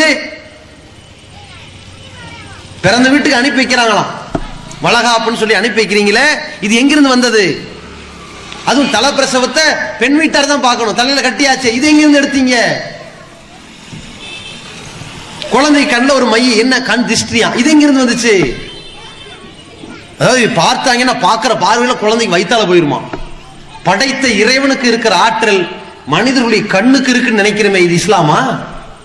குழந்தைக்கு பால் கொடுப்பாங்க, அந்த புட்டி பாலை பார்த்தா சுத்தி இருக்கும் துணி. எதுக்கு பேண்டேஜ் ஒட்டி இருக்கிறாங்க? பால் புட்டிக்கு கர்ச்சீப் வச்சு. ஏன்? அது நிறைவா கொடுக்கணும்னு யாரும் தெரியக்கூடாது. சோறு போடுற, உணவளிக்கிறவன் அல்லாஹ், பசியை கொடுக்கிறவன் அல்லாஹ். வஹுவ யுத்தீம், அவன் தான் உணவளிக்கிறான். அல்லாஹ்வுக்கு தெரியும் இதுக்கு தேவையானது பூர்த்தியாச்சா இல்லையாண்டு. ஆனால் இறைவனுடைய ஆற்றலை மனுஷனுடைய கண்ணுக்கு வச்சுட்டான். பாத்தீங்களா, வீட்டுக்கு முன்னாடி பார்த்தா பெரிய பூசணிக்காய் இருக்குது, ஒரு கடையை கட்டுறாங்க, பூசணிக்காய் தொங்குது, பழைய மாம்பழ கொட்டை தொங்குது. என்ன மூட நம்பிக்கை? தேங்காயில பச்சை துணி போட்டு தொங்குது, மூட நம்பிக்கை. எல்லாம் எதை காப்பாத்துதான்? கண் திருஷ்டி அப்படியே வருது, பேய் பிசாசு பில்லி சூனியம் எல்லாம் ஃப்ராடு. அது சமுதாயத்துக்கு காப்பி அடிக்கப்பட்டது, சேர்ந்திருக்கா இல்லையா? அதுல வந்ததுதான் இந்த தாலிக்கு பதிலாக கருப்பாடிச்சிட்டாங்க, கரிசம் பண்ணிட்டு. இது எங்க குர்ஆன்ல இருக்கு? ரசூலா எங்க காட்டி கொடுத்தாங்க? இல்ல, இவ கல்யாணம் ஆன பொண்ணுதான் ஊர் உலகத்துக்கு தெரியணுமா? ஏன் ஊர் உலகத்துக்கெல்லாம் கழுத்து காட்டிட்டு போற பொம்பளையா இவ? உடலை மறைத்து செல்கிற பெண், முஸ்லிம் பெண், ஊர் உலகத்துல தெரியாதா? சொந்த மதம் தெரிஞ்சா பத்தாதா? அடையாள அட்டை மாதிரி பேர் போட்டு ஒட்டணுமா? ஊர்ல போஸ்ட் அடிக்கணுமா? உண்மையிலேயே கல்யாணம் ஆனவர்னு தெரியறதா இருந்தா ஆம்பளைக்கு தான் தெரியணும். அவன் அடுத்த கல்யாணம் வெளியூர்ல போய் பண்ணிடுவானா பண்ண மாட்டான்னு தெரியாது. அவனுக்கு ஒரு தாலி கட்டுங்க, 2 கல்யாணம் பண்ணா 2 தாலி கட்டுங்க, உதாரணத்துக்கு சொல்றதா இருந்தா. அப்ப அந்த அளவு இதுவே மடத்தன பொம்பளைக்கு போய் கட்டுறானே இவன். அது தாலி இல்ல, கரிசமணி விழுந்துச்சுன்னா கரிசமணி பெருகிருச்சா? என்ன 2ஆ 3ஆ போயிருச்சா? பெருகிருச்சான். என்ன உளுந்துருச்சுன்னு சொல்லக்கூடாதான். உடனே இன்னொரு உளுந்துருச்சுன்னு வேற சொல்லிட்ட, புருஷன் எங்க விழுந்தான்னு போய் பாருண்டு. இப்படி இருக்கு, இவ்வளவு மடத்தனமா இருக்குதே. இது நபிகள் நாயகம் உடன்படிக்கைன்னார்கள். திருமணம் என்பது ஒரு உடன்படிக்கை. இப்படி ஒரு அழகான உடன்படிக்கையை கொண்டு வந்து கேவலப்படுத்துகிற இந்த செயல்பாடு வருகிறது. இதான் இஸ்லாமா? சைத்தானுடைய அடிச்சோட காப்பி அடிச்சு இப்படி போயிட்டாங்க. பாத்தீங்களா, காது குத்துறது, மூக்குத்துறது. அல்லாஹ் சொல்லுகிறான், சைத்தான் மனிதனுக்கு அழகாக காட்டிக்கொண்டே இருப்பான். யுபத்திக்குன ஆதானல் அனாம், இந்த கால்நடைகளின் காதுகளில் ஓட்டை போடுவார்கள். அந்த காலம் இருந்தது. சைத்தான் அழகுபடுத்தி காட்டிக்கிட்டே இருந்தான். காது, ஆடு மாடு ஒட்டகங்களுடைய காதத்தான் அவன் குத்துனான். இன்னைக்கு மனுஷி காதை இவன் குத்திட்டான். மாறிச்சா இல்லையா? ஒரு ஒட்டுக்கம்பல் வைங்க, அது தப்பு இல்லை. ஏற்கனவே காது குத்தியாச்சு, அது பிரச்சனை இல்லை. இனி நம்ம குழந்தை காது குத்தலாமா? பிறந்த நாள் விழா கொண்டாடுறது, இது எங்கிருந்து வந்துச்சு? யார் கண்டுபிடிச்சா? நபிகள் நாயகம் ஸல்லல்லாஹு அலைஹி வஸல்லம் தனக்கு பிறந்த குழந்தைகளுக்கு பிறந்த நாள் விழா கொண்டாடினாங்களா? நபி தோழர்கள் கொண்டாடினாங்களா? ரசூலுல்லாஹ் சொன்னாங்களா? லா துத்திரூனி கமா அத்திரத்தி நஸாரா ஈசா இப்னு மரியம், மரியமுடைய மகன் ஈசாவை, இயேசுவை அந்த கிறிஸ்தவர்கள் செய்யறது போன்று என்னையே நீங்கள் செய்து விடக்கூடாதாங்க ரசூலுல்லாஹ். ரசூலுல்லாஹ்வுக்கே பிறந்த நாள் கிடையாது, கொண்டாடக்கூடாது. இவன் பேசுறான் மீலாது விழா என்று நபிகளார் பிறந்த நாளாம். உத்தம நபியின் உதய தின விழான்னு கொண்டாடுவது இதுவே பாவம், பச்சை அயோக்கியத்தனம். நபிகள் நாயகம் தன்னுடைய வாழ்நாள்ல ஒரு நாளாவது பிறந்திருக்கிற தினம்னு கொண்டாட சொல்லி இருக்கிறாங்களா? இஸ்லாமிய வரலாறுல நபிகள் நாயகம் எந்த நாளில் பிறந்தார்கள் சர்ச்சை இருக்கிறது, இன்னும் உறுதியா தகவல் இல்லை. ரபியுல் அவல் மாதமா, ரபியுல் அவல்ல 12, 13, 15, 17 கேள்வி இருக்கிறது, முடிவில்லை. ஆனால் ரபியுல் அவல் மாதத்தில் நபிகளால் இறந்தார்கள் என்பதில் உறுதி இருக்கிறது, அதில் மாற்றுக்கிறது இல்லை. ஆனால் ரபியுல் அவல் மாதத்தில் ரசூலுல்லாஹ் 12 பிறந்தார்கள் என்கிறார்களே, அது உறுதிபூர்வமான தகவலே இல்லை. ஏன்? உலகத்திற்கு தேவையும் இல்லை. அல்லாஹ் ரப்புல் ஆலமீன் உலகத்திலேயே ஒரு நாளை சிறந்த இரவு என்று சொல்கிறானே, 1000 மாதங்களை விட மிகச் சிறந்த என்று சொன்னானே, எதை? நபிகளார் இறை தூதராக உலகத்திற்கு நியமிக்கப்பட்டார்களே, நபிகளாருக்கு இறை வேதம் இறக்கப்பட்டதே, அந்த இக்ரா பிஸ்மி ரப்பிக்கல்லதி கலக் என்ற முதல் வசனங்கள் 5 வசனங்கள் இறக்கப்பட்டதே, அந்த நாளை தான் 1000 மாதங்களை விட சிறந்த நாளாக அல்லாஹ் சொன்னானே தவிர எந்த நபியினுடைய பிறப்பை இறப்பை சொல்லவே இல்லை. அப்படி இருக்கிற பொழுது நபிக்கே பிறந்த நாள் கிடையாது என்றால், கிறிஸ்துவ சமுதாயத்திலே கண்டுபிடிக்கப்பட்ட பிறந்த நாள் என்கிற வழிமுறையை எல்லா சமுதாயத்திலும் உள்ளே புகுத்தி விட்டு இன்றைக்கு பிறந்த நாள் நம்ம குழந்தை கேக்கு தான் கொடுக்கிறார்களாம். கேக்குது கொடுக்கிறோம். போய் கடைசியில குழந்தை கேக்குதுன்னு எப்படி போயிருக்குது? இதே குழந்தை அடுப்பு பக்கத்தில் இருக்கிற பொழுது விரட்டி அடிக்கிற நாம், நெருப்பு குண்டத்தில் விழுந்துவிடக் கூடாது என்று பயப்படுகிற பதறுகிற நாம், ஒரு 6 குளம் கிணறுக்கு பக்கத்திலே போனால் பதறுகிற நாம், இது போன்ற கலாச்சார சீரழிவால் அழிந்து போக போகிறது என்பதை மட்டும் கவலைப்படாமல் இருக்கிறோமே. கு அன்புசக்கும் அஹ்லீக்கும் நாரா, உங்களையும் உங்கள் குழந்தைகளையும் நரக நெருப்பிலிருந்து காத்துக்கொள்ளுங்கள் என்று அல்லாஹ் சொன்னானே, அதை செய்கிறோமா? அட, இந்த குழந்தை பிறந்த நாள்ல எல்லாரும் பிறந்த நாள் கொண்டாடுறாங்கன்னா நீ சொல்லு பிறந்த நாள் கொண்டாடக்கூடாதுன்னு சொல்லுன்னு சொல்லி கொடுத்தீங்களா? இல்லைங்க, நாங்க பிறந்த நாள் கொண்டாடுறதில்லை என்று சொல்லி கொடுத்தீர்களா? அது நாளை ஒரு புரட்சியை உண்டாக்குமே. இன்றைக்கு பேசப்படாவிட்டாலும் நாளை பேசப்படும். நம்ம எல்லாம் நினைக்கிறோம், ஊர் உலகத்துல எல்லாருடைய உள்ளத்துல ஒரு இருக்குது, என்ன தெரியுமா? நாம இன்னைக்கு ஒரு தப்பு செஞ்சா எவன் பார்க்க போறான்னு, நாம ஒரு நல்லது செஞ்சா எவனுக்கு தெரிய போகுதுன்னு ஒரு நினைப்பு இருக்கிறது. ஒன்றை புரிந்து கொள்ளுங்கள், நீங்களோ நானோ இன்றைக்கு ஒரு தவறு செய்தால் அதை நாம் திருத்திக் கொள்ளாவிட்டால், திருந்தாவிட்டால், வருந்தாவிட்டால் உலகத்தில் என்றைக்காவது ஒரு நாள் அம்பலப்பட்டு கேவலப்படுவோம். இன்றைக்கு நாம் ஒரு நல்லது செய்தால் இந்த உலகத்திற்கு அதை சொல்லித்தான் ஆக வேண்டும் என்று அல்லாஹ் நாடினால் உலகத்தில் ஒரு நாள் வெளிச்சத்திற்கு வரும். ஒரு நிதர்சன சான்றை பாருங்கள். அனிதா என்கிற பெண்மணி, ஒரு ஏழை வீட்டு குடும்பம், அரியலூர் மாவட்டத்திலே ஒரு டாக்டர் ஆக வேண்டும் ஊரே எதிர்பார்த்திருக்கிற ஒரு எதிர்பார்ப்பை பாழாக்கி இருக்கிற ஒரு நீட் தேர்வு. என்னடா சட்டம் கொண்டு வருகிறீர்கள்? ஒரே நாடு, ஒரே சட்டம், ஒரே கல்வி, ஒரே தேர்வு என்று பேசுகிறீர்களே. நீட் தேர்வு அடிப்படையிலே பாடத்திட்டம் அமைக்கப்பட வேண்டும், அப்படி ஒரு பரீட்சை வைக்க வேண்டும் என்று சொல்கிறீர்களே. அட பாவிகளா, உங்களுடைய பார்வையிலே நீட் தேர்வு சரியான பாடத்திட்டம் என்றால், அதில் படித்தால் தான் நல்ல டாக்டர் உருவாக வேண்டும் என்றால் சரி, அந்த பாடத்திட்டத்தை எங்களுக்கு கற்றுக் கொடுத்து எங்களை ஒரு 10-12 வருஷம் பழக்கப்படுத்தி அப்புறம் எக்ஸாம் வைங்க. நாங்க நீட் பாடத்திட்டத்தை படிக்கலையே, எங்களுக்கு அந்த பயிற்சி மையம் வைக்கப்படலையே, கிராமங்கள்ல அந்த கல்வி முறையே இல்லையே, சிட்டியில வச்சிருக்கிறையே, எங்களுக்கு நீ பயிற்சி கொடு, 12 வருஷம் பழக்கப்படுத்து, அப்புறம் வை பார்ப்போம். நீட்டோ பீட்டோ எதை வேணாலும் வை, சந்திக்க தயார். அதை விட்டுட்டு இன்னைக்கே நீ நீட் தேர்வுல எழுதுன்னு சொல்லி 199 தாண்டி மதிப்பெண் பெற்றிருக்கிற, ஒரு கட் ஆஃப் மார்க் பெற்றிருக்கிற ஒரு பெண்மணி, தன்னுடைய எதிர்காலம் மருத்துவராக ஆகிவிட வேண்டும் என்கிற முனைப்பிலே கல்வியை தேர்ச்சி பெற்றிருக்கிற பெண்மணி, அவ்வளவு நல்ல மதிப்பெண்ணை பெற்றிருக்கிற பெண்மணி, தற்கொலைங்கிற நிலையில் ஒரு தாழ்வான ஒரு நிலையை ஏற்படுத்தி இருக்கிற இந்த மத்திய அரசாங்கத்தினுடைய சட்டம் இருக்கிறதே, இப்படி ஒரு திட்டத்தை போட்டீர்களே, இன்றைக்கு பேசுகிறார்கள்.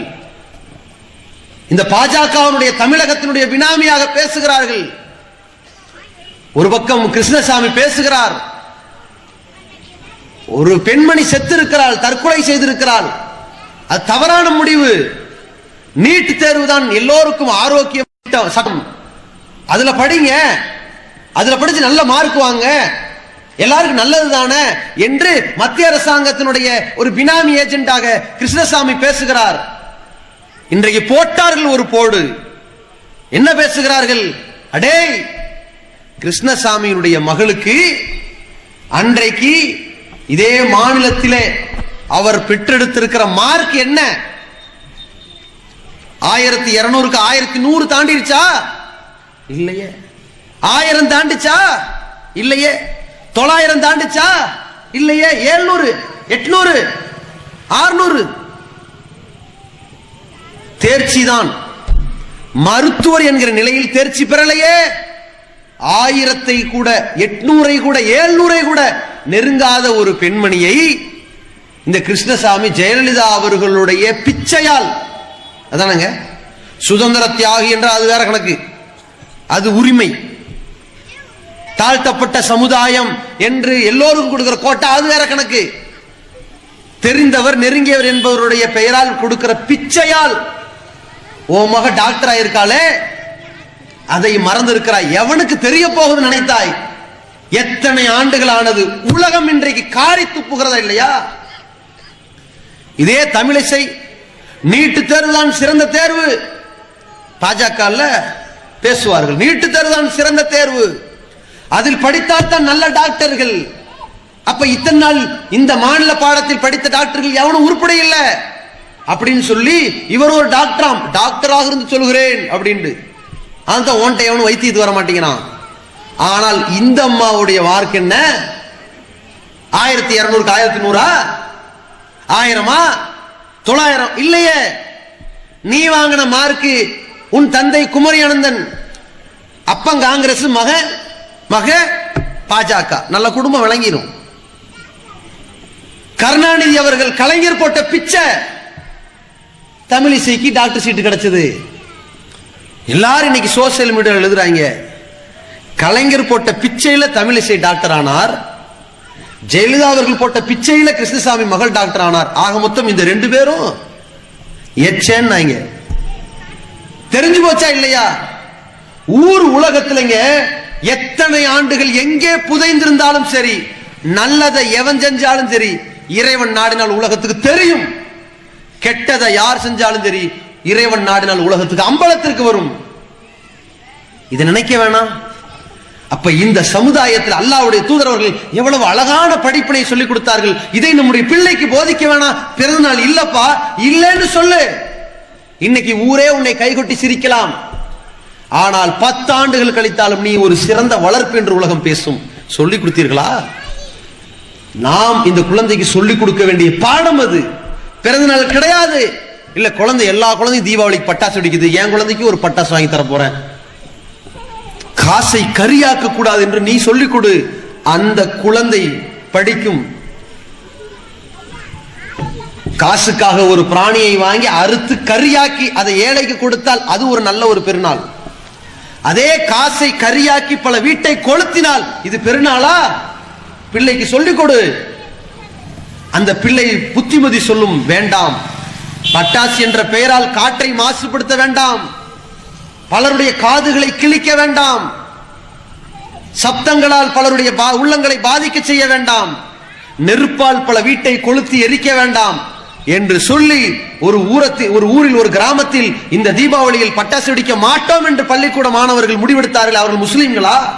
முஸ்லிம் அல்லாதவர்கள். அவர்கள் எடுத்திருக்கிற அவ்வளவு அறிவுபூர்வமான நிகழ்வை நாம் ஏன் நம்முடைய பிள்ளைக்கு சொல்லித் தரக்கூடாது? சொல்லிக் கொடுத்தோமா? இல்ல. எல்லாமே பிள்ளையுடைய கண்ட்ரோல் விடுறோம். தனித்து விடப்பட்டிருக்கிற பிள்ளை என்ன செய்கிறான் என்று நமக்கு தெரியவில்லை. ஒரு கட்டத்திலே நம்முடைய பிள்ளையை நாளை மறுமையிலே நரகத்தில் அனுப்புவது என்பது 2வது. இன்றைக்கே இந்த பிள்ளையை நரகத்தில் தள்ளுகிற நிலை இருக்கிறதா இல்லையா? கேரளாவிலே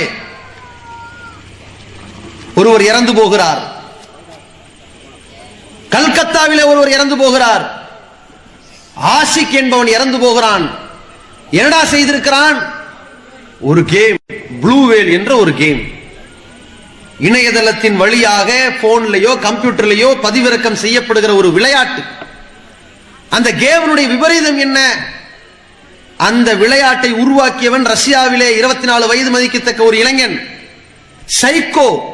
அனைவரும் சாவதை பார்த்து சந்தோஷப்படுகிற சைக்கோ. அந்த மனநோய் பிடித்தவனை கைது செய்து விட்டார்கள். ஆனால் அவன் விதைத்திருக்கிற கெட்ட வழிமுறை அந்த கேம் உலகத்தில் பரவுகிறது, படர விடப்பட்டிருக்கிறது. எப்படிப்பட்ட விபரீதம் என்றால், அதை இயக்கக்கூடிய சிலர் இருக்கிறார்கள். முதலில் அறிமுகம் செய்வார்கள். பல லட்சக்கணக்கானவர்கள் அந்த கேமை இறக்கி வைத்திருக்கிறார்கள். அந்த கேமில் மாட்டிக்கொண்டவர்கள் யார்? 10 வயசு, 12 வயசு, 15 வயசு, 18 வயசு, 25 வயசு ஆண்களும் பெண்களும் மாட்டி இருக்கிறார்கள். இளம் தலைமுறை எல்லாம் இந்த விளையாட்டில் சிக்கி தவிக்கிறார்கள். எப்படிப்பட்ட கேம்?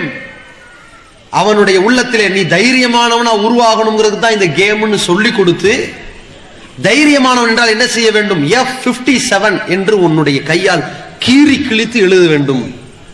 சும்மா ரெட் பேனால சிகப்பு பேனால எழுதி ஏமாத்த முடியாதவனை லைவ் வீடியோவை காட்டணும், பிளேட வச்சு அறுக்கணும், ரத்தம் வரணும், குண்டூசில குத்தி குத்தி குத்தி காட்டணும்.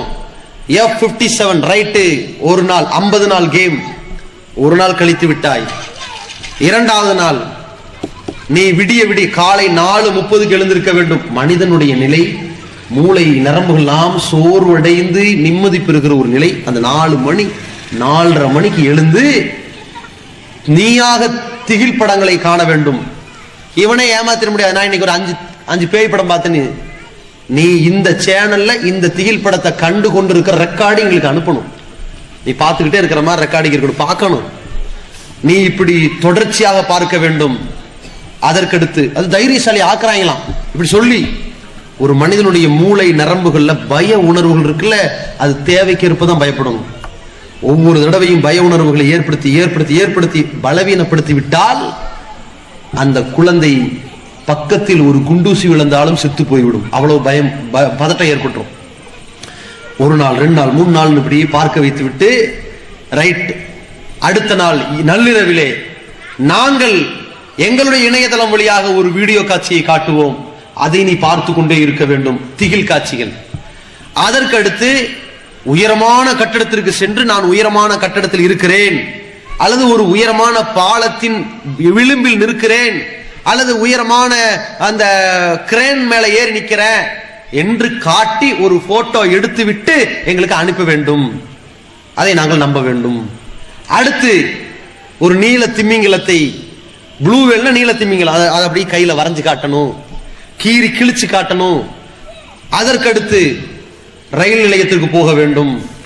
ரயில் நிலையத்தில் தண்டவாளத்தில் நிக்கணும், ட்ரெயின் வரும்போது நகர்ந்துக்கணும், நீ எதற்கும் தயார்னு காட்டணும். அதற்கடுத்து ஒரு நாள் முழுக்க ரயில் நிலையத்தில் யாரிடமும் நீ பேசக்கூடாது. ஏன்? அது ஒரு திட்டம். பேசக்கூடாது, பேசாம இருக்க, பேசாம அமைதியாக ஒரு நாளில் நீ கழிக்க வேண்டும். இப்படி ஒரு மன அழுத்தம். அதற்கடுத்து ஒரு நாள் சுடுகாட்டில் போய் நீ படுக்க வேண்டும். அது சுடுகாடுதானா என்று நாங்கள் உறுதி செய்திருக்க வேண்டும். விடிய விடிய அப்படி இப்படி பய உணர்வு அழிச்சு அழிச்சு அழிச்சு நாசமாக்கி ஒரு கட்டத்துல வேண்டாம், இது என்னால முடியல, என்னை விட்டுருங்க, நீங்க செய்யற டாஸ்க் ஒவ்வொன்றும் முடியலன்னு வரும் பொழுது நீ எப்படி இந்த கேம்ல ஏறிக்கிட்ட, ஏன் நீ கேமை ஏத்துக்கிட்ட? எனவே நீ இந்த கேம்ல தொடராவிட்டால் நீ மிகப்பெரிய விபரீதத்தை சந்திக்க வேண்டி வரும். என்ன விபரீதத்தை சந்திக்கணும்? அதுவா, உன்னுடைய போனில் நீ இதற்கு முன்னால் என்னவெல்லாம் பார்த்து கொண்டிருந்தாய், யாரோடெல்லாம் என்னவெல்லாம் பேசிக் கொண்டிருந்தாய், உன்னுடைய புகைப்படங்கள் என்ன இருக்கிறது, உங்க அம்மா அப்பாவுடைய போட்டோக்கள் அதுல இருக்குது, வீடியோக்கள் இருக்குது, உங்க குடும்ப போட்டோ இருக்குது, அனைத்தும் எங்களுக்கு ரெக்கார்டிங் வந்து விட்டது. என்னைக்கு நீ இந்த கேமை இன்ஸ்டால் பண்ணி அம்புட்டி இப்ப எங்க கைக்கு வந்துருச்சு, இதோடு உங்களை அழிச்சு விடுவோம், ஊர் உலகம் எல்லாம் நாரடித்து விடுவோம் அப்படின்னு மான மரியாதைக்கு பயந்து வேற என்னதான் செய்யணும்? தற்கொலை பண்ணி சாகு, இல்லாட்டி ஒருத்தனை மட்டும் கொலை செஞ்சுட்டு நான் சாவலைங்க ஒருத்தனை கொண்டுட்டேன்னு ஒரு போட்டோ எடுத்து அனுப்பிடு. இதுதான் கேமுடைய இறுதி. அவன் பாக்குறான், கொலை, அம்மாடி கொலை செஞ்சா அப்ப செத்துறான். இல்லாவிட்டால் அடுத்த கட்டம் என்ன? ஒருத்தன் புது போனை வாங்கி எடு, என் போன்ல இருந்து எடுக்கிறேன், ஒன்னு எடு, என் போன்ல இருந்து ஒன்னத்தையும் எடுக்க முடியாது அப்படின்னு வைங்க. அதைத்தான் செய்வோம். நாங்க என்னைக்கு சொன்னோம்? அதையும் செய்வோம். உன்னுடைய குடும்ப டேட்டாவை உன்னிடம் கேட்டோம், நீ சொன்னாய் உனக்கு 2 சகோதரன் இருக்கிறதாக சொன்னாய், அதில் ஒரு சகோதரனை நாங்கள் கொலை செய்வோம். இவன் பதறுவான். கொலை செய்ய மாட்டோம் நினைக்கிறியா? இவன் குடும்பத்துல நிறைய ஆள் இருக்கு. அடுத்து அவன் சகோதரனுக்கு ஒரு போன் கால் வரும். இப்போ உன் சகோதரன் விசாரி, 2 நாள் ஒரு போன் கால் வந்துச்சான்னு மட்டும் வருதா, கொல்றது உறுதின்னு சொல்லுவான். நம்மனால என் சகோதரன் சாகணுமா? வேணாம். ஒரு வீட்டுல பாசமா ஒரு சின்ன பிள்ளைய வளர்த்திருப்பாங்க, என்னால் இந்த குழந்தை சாவணுமா, இவன் செத்துருவான். என்னால் என் தாய் சாவணுமா, செத்துருவான். அல்லது இந்த கேம்ல குரூப்ல ஒருத்த மாட்டிருப்பான்ல, நான் வேணா தற்கொலை பண்ணிடுற மாட்டேன், நான் வேணா அடுத்தவனை கொலை பண்றேன், என்ன விட்டுருங்கன்னு அவனுக்கு ஒரு பயிற்சி கொடுப்பார்கள். உனக்கு என்ன தெரியுமா, நீ யாரையாவது கொல்லணும், ஆளை வேற எங்கேயும் தேட வேண்டாம், இதே கேம்ல மாட்டிக்கிட்டு தற்கொலையும் பண்ணாம கொலையும் பண்ணாம ஒருத்தர் இருக்கிறான், அவனை நீ போய் கொண்டுட்டு வந்துருமா. கடைசியில் மரணம் தான் விளையாட்டு, வினை இல்ல, வினையவே விளையாட்டா வச்சிருக்கிறான் இவன். சாவறது தான் இதனுடைய இறுதி கட்டம். 50வது நாள் எப்படி விடுபடுவது? நீ 28 மாடி 38 மாடிக்கு மேல ஏறி விழுந்து சுக்கு நூறானதுக்கு பிறகு உயிர் பிழைத்தால் நீ தைரியமான ஆள். இதுதான் கடைசி. செத்துட்டா ஏன் முடிஞ்சு போச்சு. இப்படி ஒரு விளையாட்டை வைத்து அதில் நம்முடைய பிள்ளைகள் மாட்டிக்கொண்டிருக்கிறார்களே. காரணம் என்ன? நாம் இந்த மார்க்கத்தில் முழுமையாக நுழையவில்லை, நம்மை நாம் சுய பரிசோதனை செய்யவில்லை, நம்மை நாம் கண்காணிக்கவில்லை, நம் பிள்ளைகளையும் கண்காணிக்கவில்லை. பிள்ளை என்ன செய்கிறது தெரியாது, என்ன பார்க்கிறது தெரியாது, என்ன படிக்கிறது தெரியாது, என்ன விளையாடுகிறது தெரியாது. ஒருவர் சொல்லுகிறார், என்னுடைய மகன் இருக்கிறான், நான் வீட்டுக்குள்ள போனா சலான் சொல்றேன், பதில் சொல்ல மாட்டேங்கிறான், டிவியை பார்த்துக்கிட்டே இருக்கிறான். நான் தான் போய் சலான் சொல்லி பதில் சொல்ல, என் வீட்டுக்கு வந்து விருந்தாளியை பார்த்து சலான் சொல்றாங்க, பதில் சொல்ல மாட்டேங்கிறான். டே யார் வந்திருக்கான்னு பாடுறான், கண்ணை திருப்ப மாட்டேங்கிறான். நானே குறுக்கால போய் நிக்கிறேன், அவனுக்கு டிவிக்கு நடுவுல என்னை தள்ளி விட்டுட்டு பாக்குறான். என்னடா பண்றது, டிவி தூக்கி போட்டு உடைக்கலாமான்னு இருக்குது. உடைக்க வேண்டியது டிவி இல்ல, ஒன்ன கோளாறு இவங்கிட்ட இருக்குது. அடிப்படை கோளாறு இவன்ட்டு இருக்கிறது. டிவியை பார்க்க விட்டோமே, போனை கொடுத்து விளையாட விட்டோமே, வெளியே போயிட்டு வாடான்னு அனுப்பி விட்டோமே, நேரத்தை குறித்தோமா? இந்த பார், அரை மணி நேரம் தான் பார்க்கணும், நேரத்தை ஒதுக்கணுமா? இந்த நிகழ்ச்சியை தான் பார்க்கணும், அதை பார்க்க கூடாது. சொல்லி கொடுத்தோமா? இந்த கேமத்தை விளையாடணும், அந்த கேம் விளையாட கூடாது சொன்னோமா? வகைப்படுத்தலையே, கேம வகைப்படுத்தல, நேரத்தை வகைப்படுத்தல, இனத்தை வகைப்படுத்தல, எங்க போய் சேரணும்னு வகைப்படுத்தல, அவனை கண்காணிக்கல, அவன்கிட்ட பேசல. இயந்திர வாழ்க்கை, எதற்கெடுத்தாலும் காசாசை பிடித்தவர்களாக, இன்றைக்கு சத்திய இஸ்லாத்தை தூக்கி கூறு போட்டவர்களாக இன்றைக்கு தாய்மார்களும் பெரியவர்களும் பெற்றோர்களும் இருப்பதற்கான காரணம் உலகமோகம். பல் தூசிரூனல் ஹயாத்தத் துன்யா, நீங்கள் இந்த உலகத்தை பார்த்து பேராசைப்படுகிறீர்கள். அல்லாஹ் சொல்றான், இந்த உலக வாழ்க்கையில வாழ்க்கிறதுக்கும் வாழ்றதுக்கும் சம்பாதிக்கிறதுக்கும் சேர்க்கிறதுக்கும் சொத்து சேர்க்கிறதுக்கும் பதவிக்கும் அந்தஸ்துக்கும் பேராசைப்படுகிறீர்கள். வல்லாஹிரத்து கைரும் வ அபுகா, மறுமைதான் நிரந்தரமானது, சிறந்தது. அதை விட்டு விட்டீர்களே. உலகம் உள்ளோன்னு சாவுறீங்களே. மார்க்கத்துடைய எந்த நிலையையும் மறந்தவர்களாக இந்த உலகத்திற்காக சகட்டு மேனில் விழுகிறார்கள். பிள்ளையும் அப்படி படிக்க வைக்கிறார்கள். பிள்ளையோடு பேசுறது இல்ல, பழகிறது இல்ல, நெருகிறது இல்ல, கொஞ்சறது இல்ல, எதுவும் இல்ல. எப்படி வளர்க்கிறார்கள்? ஒரு மிஷின். பிள்ளை வளர்றான், காலையில் எந்திரிச்ச உடனே போஸ்ட் டியூஷனுக்கு 7-8 மணி ஆயிடுச்சு, டக்குன்னு ட்ரெஸ் பண்ணு, பஸ் வந்துருச்சு, ஓடு ஸ்கூலுக்கு. 4 மணிக்கு வரான், அப்படியே மூளை சோர்வடையும். நிலு, டக்கு டக்குன்னு ட்ரெஸ் மாத்து, டியூஷனுக்கு ஓடு. 6:30 வருவான், போனது போதும் படி. 9 மணிக்கு சோர்ந்து படிப்பான். பேசினோமா? குழந்தையோடு பழகணுமா? அவன் என்ன படிச்சான், ஸ்கூல்ல என்ன நடந்துச்சு, ஸ்கூல்ல அடிச்சாங்களா இல்லையா, எதுவுமே இல்லை.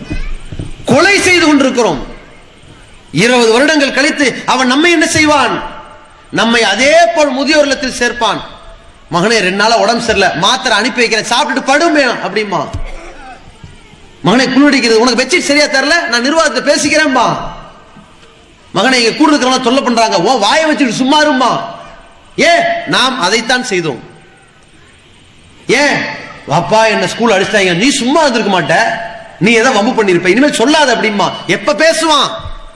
இதே குழந்தையை கையில் சுமந்திருக்கிற பொழுது, அறிமுகம் தெரியாத ஒருவர் வருகிற பொழுது, குழந்தை வேக வேகமாக தாயும் தந்தையும் இருக்க கட்டி அணைக்குமே, அப்பொழுது சொல்லுவோம், ஏங்க குழந்தையை பயப்படுத்துறீங்கன்னு. அப்ப இருந்த பாசம். இந்த குழந்தையை கொண்டு போய் பள்ளிக்கூடத்தில் அனுப்பி இன்னைக்கு சிபிஎஸ்சிங்கிறான், எஸ்பிஎஸ்சிங்கிறான். ஏங்க இப்படி போட்டு மூளையை கசக்கி படிக்க வைக்கணுமா? உலகத்திற்கு இன்னைக்கு தொலைத்தொடர்பு சாதனமா செல்போனை கொடுத்தானே, இதை கண்டுபிடிச்சவன் யாரு? இந்த செல்போன்ல ரொம்ப டெக்னாலஜி அட்வான்ஸ் பண்ணிருக்கானே, ஆண்ட்ராய்டு அப்ளிகேஷன் கொண்டு வரானே, பிளே ஸ்டோர்னு கொண்டு கோடிக்கணக்கில் கொட்டானே, யாரு இவன்? எல்லாம் பின்லாந்து நாட்டுக்காரன். இந்த பின்லாந்துக்காரன் எவனாவது பிள்ளைய படிக்க அனுப்பிச்சானான்னு பாருங்க. 3 வயசுல படிக்க அனுப்பிச்சானா, 5 வயசுல படிக்க அனுப்பிச்சானா, 12 வயசுல படிக்க அனுப்பிச்சாங்க. 12 வயசு வரைக்கும் தாய் தகப்பன் கூடயே ஒட்டி குழாவி கொஞ்சி வாழ்ந்தவர்கள் பிள்ளைகள். அறிவாளியா வரல. இவன் என்னமோ படிக்க அனுப்புறான், மிஷின் மாதிரி வாழ்க்கை. இந்த குழந்தை போய் என்ன சந்திக்குது, யார சந்திக்குது, என்ன பேசுது, என்ன பழகுது, பிஞ்சு உள்ளத்தை சாவடிக்கிறான். பிள்ளைங்கள படிச்சவனுக்கு ஒரு நீதி, படிக்காதவனுக்கு ஒரு நீதி, படிச்சவனுக்கு ஒரு சிறப்பு, படிக்காதவன் ஒரு இழிவு. இப்படி வளர்க்கிறவன் பெத்தவனாய்வன். வளர்ப்பு சரியில்லைங்க. கோளாறு முழுவதும் பெற்றோரிடம் இருக்கிறது. அவன் படித்து பட்டதாரி ஆகிற நேரத்தில் மிரட்டுகிறார்கள். 1 மார்க்கு குறைஞ்சாலும் அவமானமாயிரும், டிகிரி கிடைக்காது, அது கிடைக்காது, இது கிடைக்காதுன்னு சொல்லி அவனை நல்லவனாக்கல, வல்லவனாக்கு நினைக்கிறீங்க. நல்லவனாக்க நினைச்சமா? படித்தவன் முட்டாளாக இருக்கிறான், மேதையாக்கலையே, நம்ம பண்பாளராக்கலையே. இவன் நாளை போய் எப்படி உருவாவான், சமுதாயத்தில் பிரச்சனைகளை எப்படி எதிர்கொள்வான்? மிஷின் மாதிரி இவனை ரெடி பண்ணி கொண்டு போய் நிப்பாட்டி இருக்கிறோமே. தாய் மீது, தந்தை மீது, தகப்பன் மீது, குடும்பத்தின் மீது பாசம் காட்டாதவனாக, தன்னுடைய தாய் தந்தையை கேவலப்படுத்துபவனாக, அவர்களுக்கே முதியோர் இல்லத்தை கொண்டு போய் ஒதுக்கக்கூடியவனாக பிள்ளை உருவானதற்கு காரணமே இந்த பெற்றோர்கள். சிறுபிராயத்திலிருந்து அவர்களை கொஞ்சி மகிழ்ந்து கூடி குழாவி உணவை ஊட்டி, ஒரு ஆள், ஒரு தாய் தகப்பனாவது ஒவ்வொரு நாளும் 1/2 மணி நேரம் என்னோடு பேசி, நான் குழந்தையோடு பேசி, குழந்தைகளுக்கு புதிய பழைய கதைகளை சொல்லி, என்னிடமும் என் தாய் தகப்பனிடத்துல எனக்கு ஒரு கதை சொல்லுங்க, நீ என் குழந்தை கேட்டு சந்தோஷமா பேசி வெளியே நான் கூட்டிட்டு போய் நேரத்தை கழித்து உறங்கி இருக்கிறோம். ஓர்த்தம் காட்டுங்க பாருங்க. இல்ல எந்த தொடர்பும் இல்லாமல். ஆனால் ஒன்று தெரியும், 25-30 வயது கழித்து நம்முடைய பிள்ளை ஒரு சில பேரிடத்தில் பேச ஆசைப்படுவார்கள், பழக ஆசைப்படுவார்கள், கொஞ்சி மகிழ ஆசைப்படுவார்கள். யார்? தாத்தா பாட்டிட்ட வருவான். ஏன் தெரியுமா?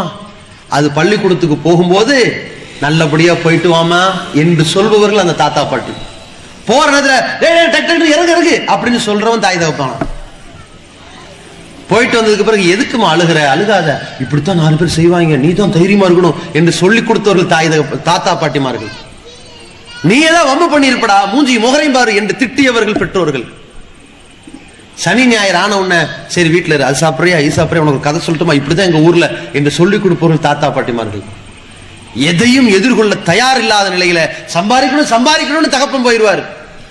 இவங்களும் சம்பாதிக்க போவார்கள் அல்லது வீட்டில் உள்ளதை பார்ப்பார்கள். பிள்ளைகளிடத்தில் எந்த விதமான தொடர்பும் இல்லாமல் இருந்தால் நிலைமை என்ன? எந்த விதமான மார்க்கமும் அறியாத, பண்பும் அறியாத, ஒழுக்கம் அறியாத தரங்கெட்ட பிள்ளைகளை படித்த புண்ணியம். யோசிச்சு பாருங்க.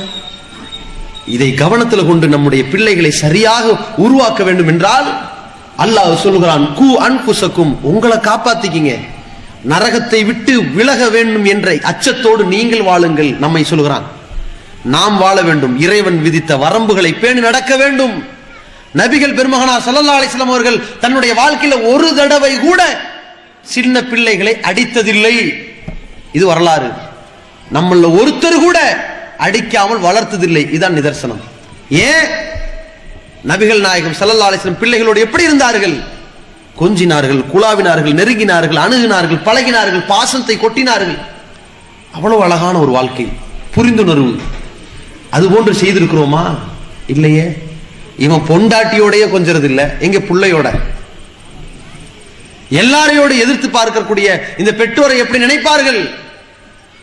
ஒரு கட்டம் வரும், இவன் 40 வயசை கடக்கிற பொழுது நம்ம பிள்ளையை இப்படி வளர்த்துட்டோமே என்று கவலைப்படுவான். நம்ம தாய் தகப்பனை இப்படியெல்லாம் நடத்தி இருக்கிறோமே என்று கவலைப்படுவான். நம்முடைய பேர குழந்தையாவது நல்லபடியா வழி நடத்தலாமே என்று உணர்கிற வயசு 40 வயசுக்கு தாண்டி. யோசிச்சு பாருங்க. அப்ப இவ்வளவு அழகான வரலாறுகளை எல்லாம் அல்லாஹ் நமக்கு திருமறையிலே கற்றுக் கொடுத்து, நீங்கள் இந்த மார்க்கத்தில் முழுமையோடு இருங்கள், முழுமையாக செயல்படுங்கள், நீங்கள் வழி தவற மாட்டீர்கள் என்று அல்லாஹ் சொல்லுகிறான். உங்களை முதலில் நரகத்திலிருந்து காத்துக் கொள்ளுங்கள், உங்கள் குடும்பத்தையும் நீங்கள் காத்துக் கொள்ளுங்கள் என்று சொல்லித் தருகின்றான். அதன் அடிப்படையில் சத்திய இஸ்லாத்தை பரிபூர்ணமாக விளங்கியவர்களாக, முழுமையாக மார்க்கத்தை படித்தவர்களாக, திருமறை குர்ஆனோடு தொடர்புள்ளவர்களாக, இறைவேதம் நமக்கு இந்த உலகத்தில் எல்லா பிரச்சனைகளுக்கும் தீர்வளிக்கின்ற வேதமாக இருக்கிறது. அந்த வேத வரிகளை நம்முடைய வாழ்க்கையில், அந்த நெறிமுறைகளை வழிநடத்தியவர்களாக நாம் வாழ்ந்தால், நாமும் நம்முடைய பிள்ளைகளும் நம்முடைய பேர பிள்ளைகளும் எதிர்கால தலைமுறையினரும் சொர்க்கத்தை நோக்கிய பயணத்தை அமைத்தவர்களாக வாழ்வார்கள். எல்லாம் வல்ல அல்லாஹ் ரப்பல் ஆலமீன் நம் அனைவரையும் சுவனத்தை நோக்கிய ஒரு பயணத்தை எந்த விதமான தடைகள் இல்லாமல், தங்கு தடை இல்லாமல், இடர்கள் இல்லாமல், இடையூறுகள் இல்லாமல் நரகத்தை விட்டு நம்மை காத்து சுவனத்தில் நுழைவிப்பதற்காக அமைத்தருள்வானாக. அஸ்ஸலாமு அலைக்கும் வரஹ்மத்துல்லாஹி வபரகாத்துஹு.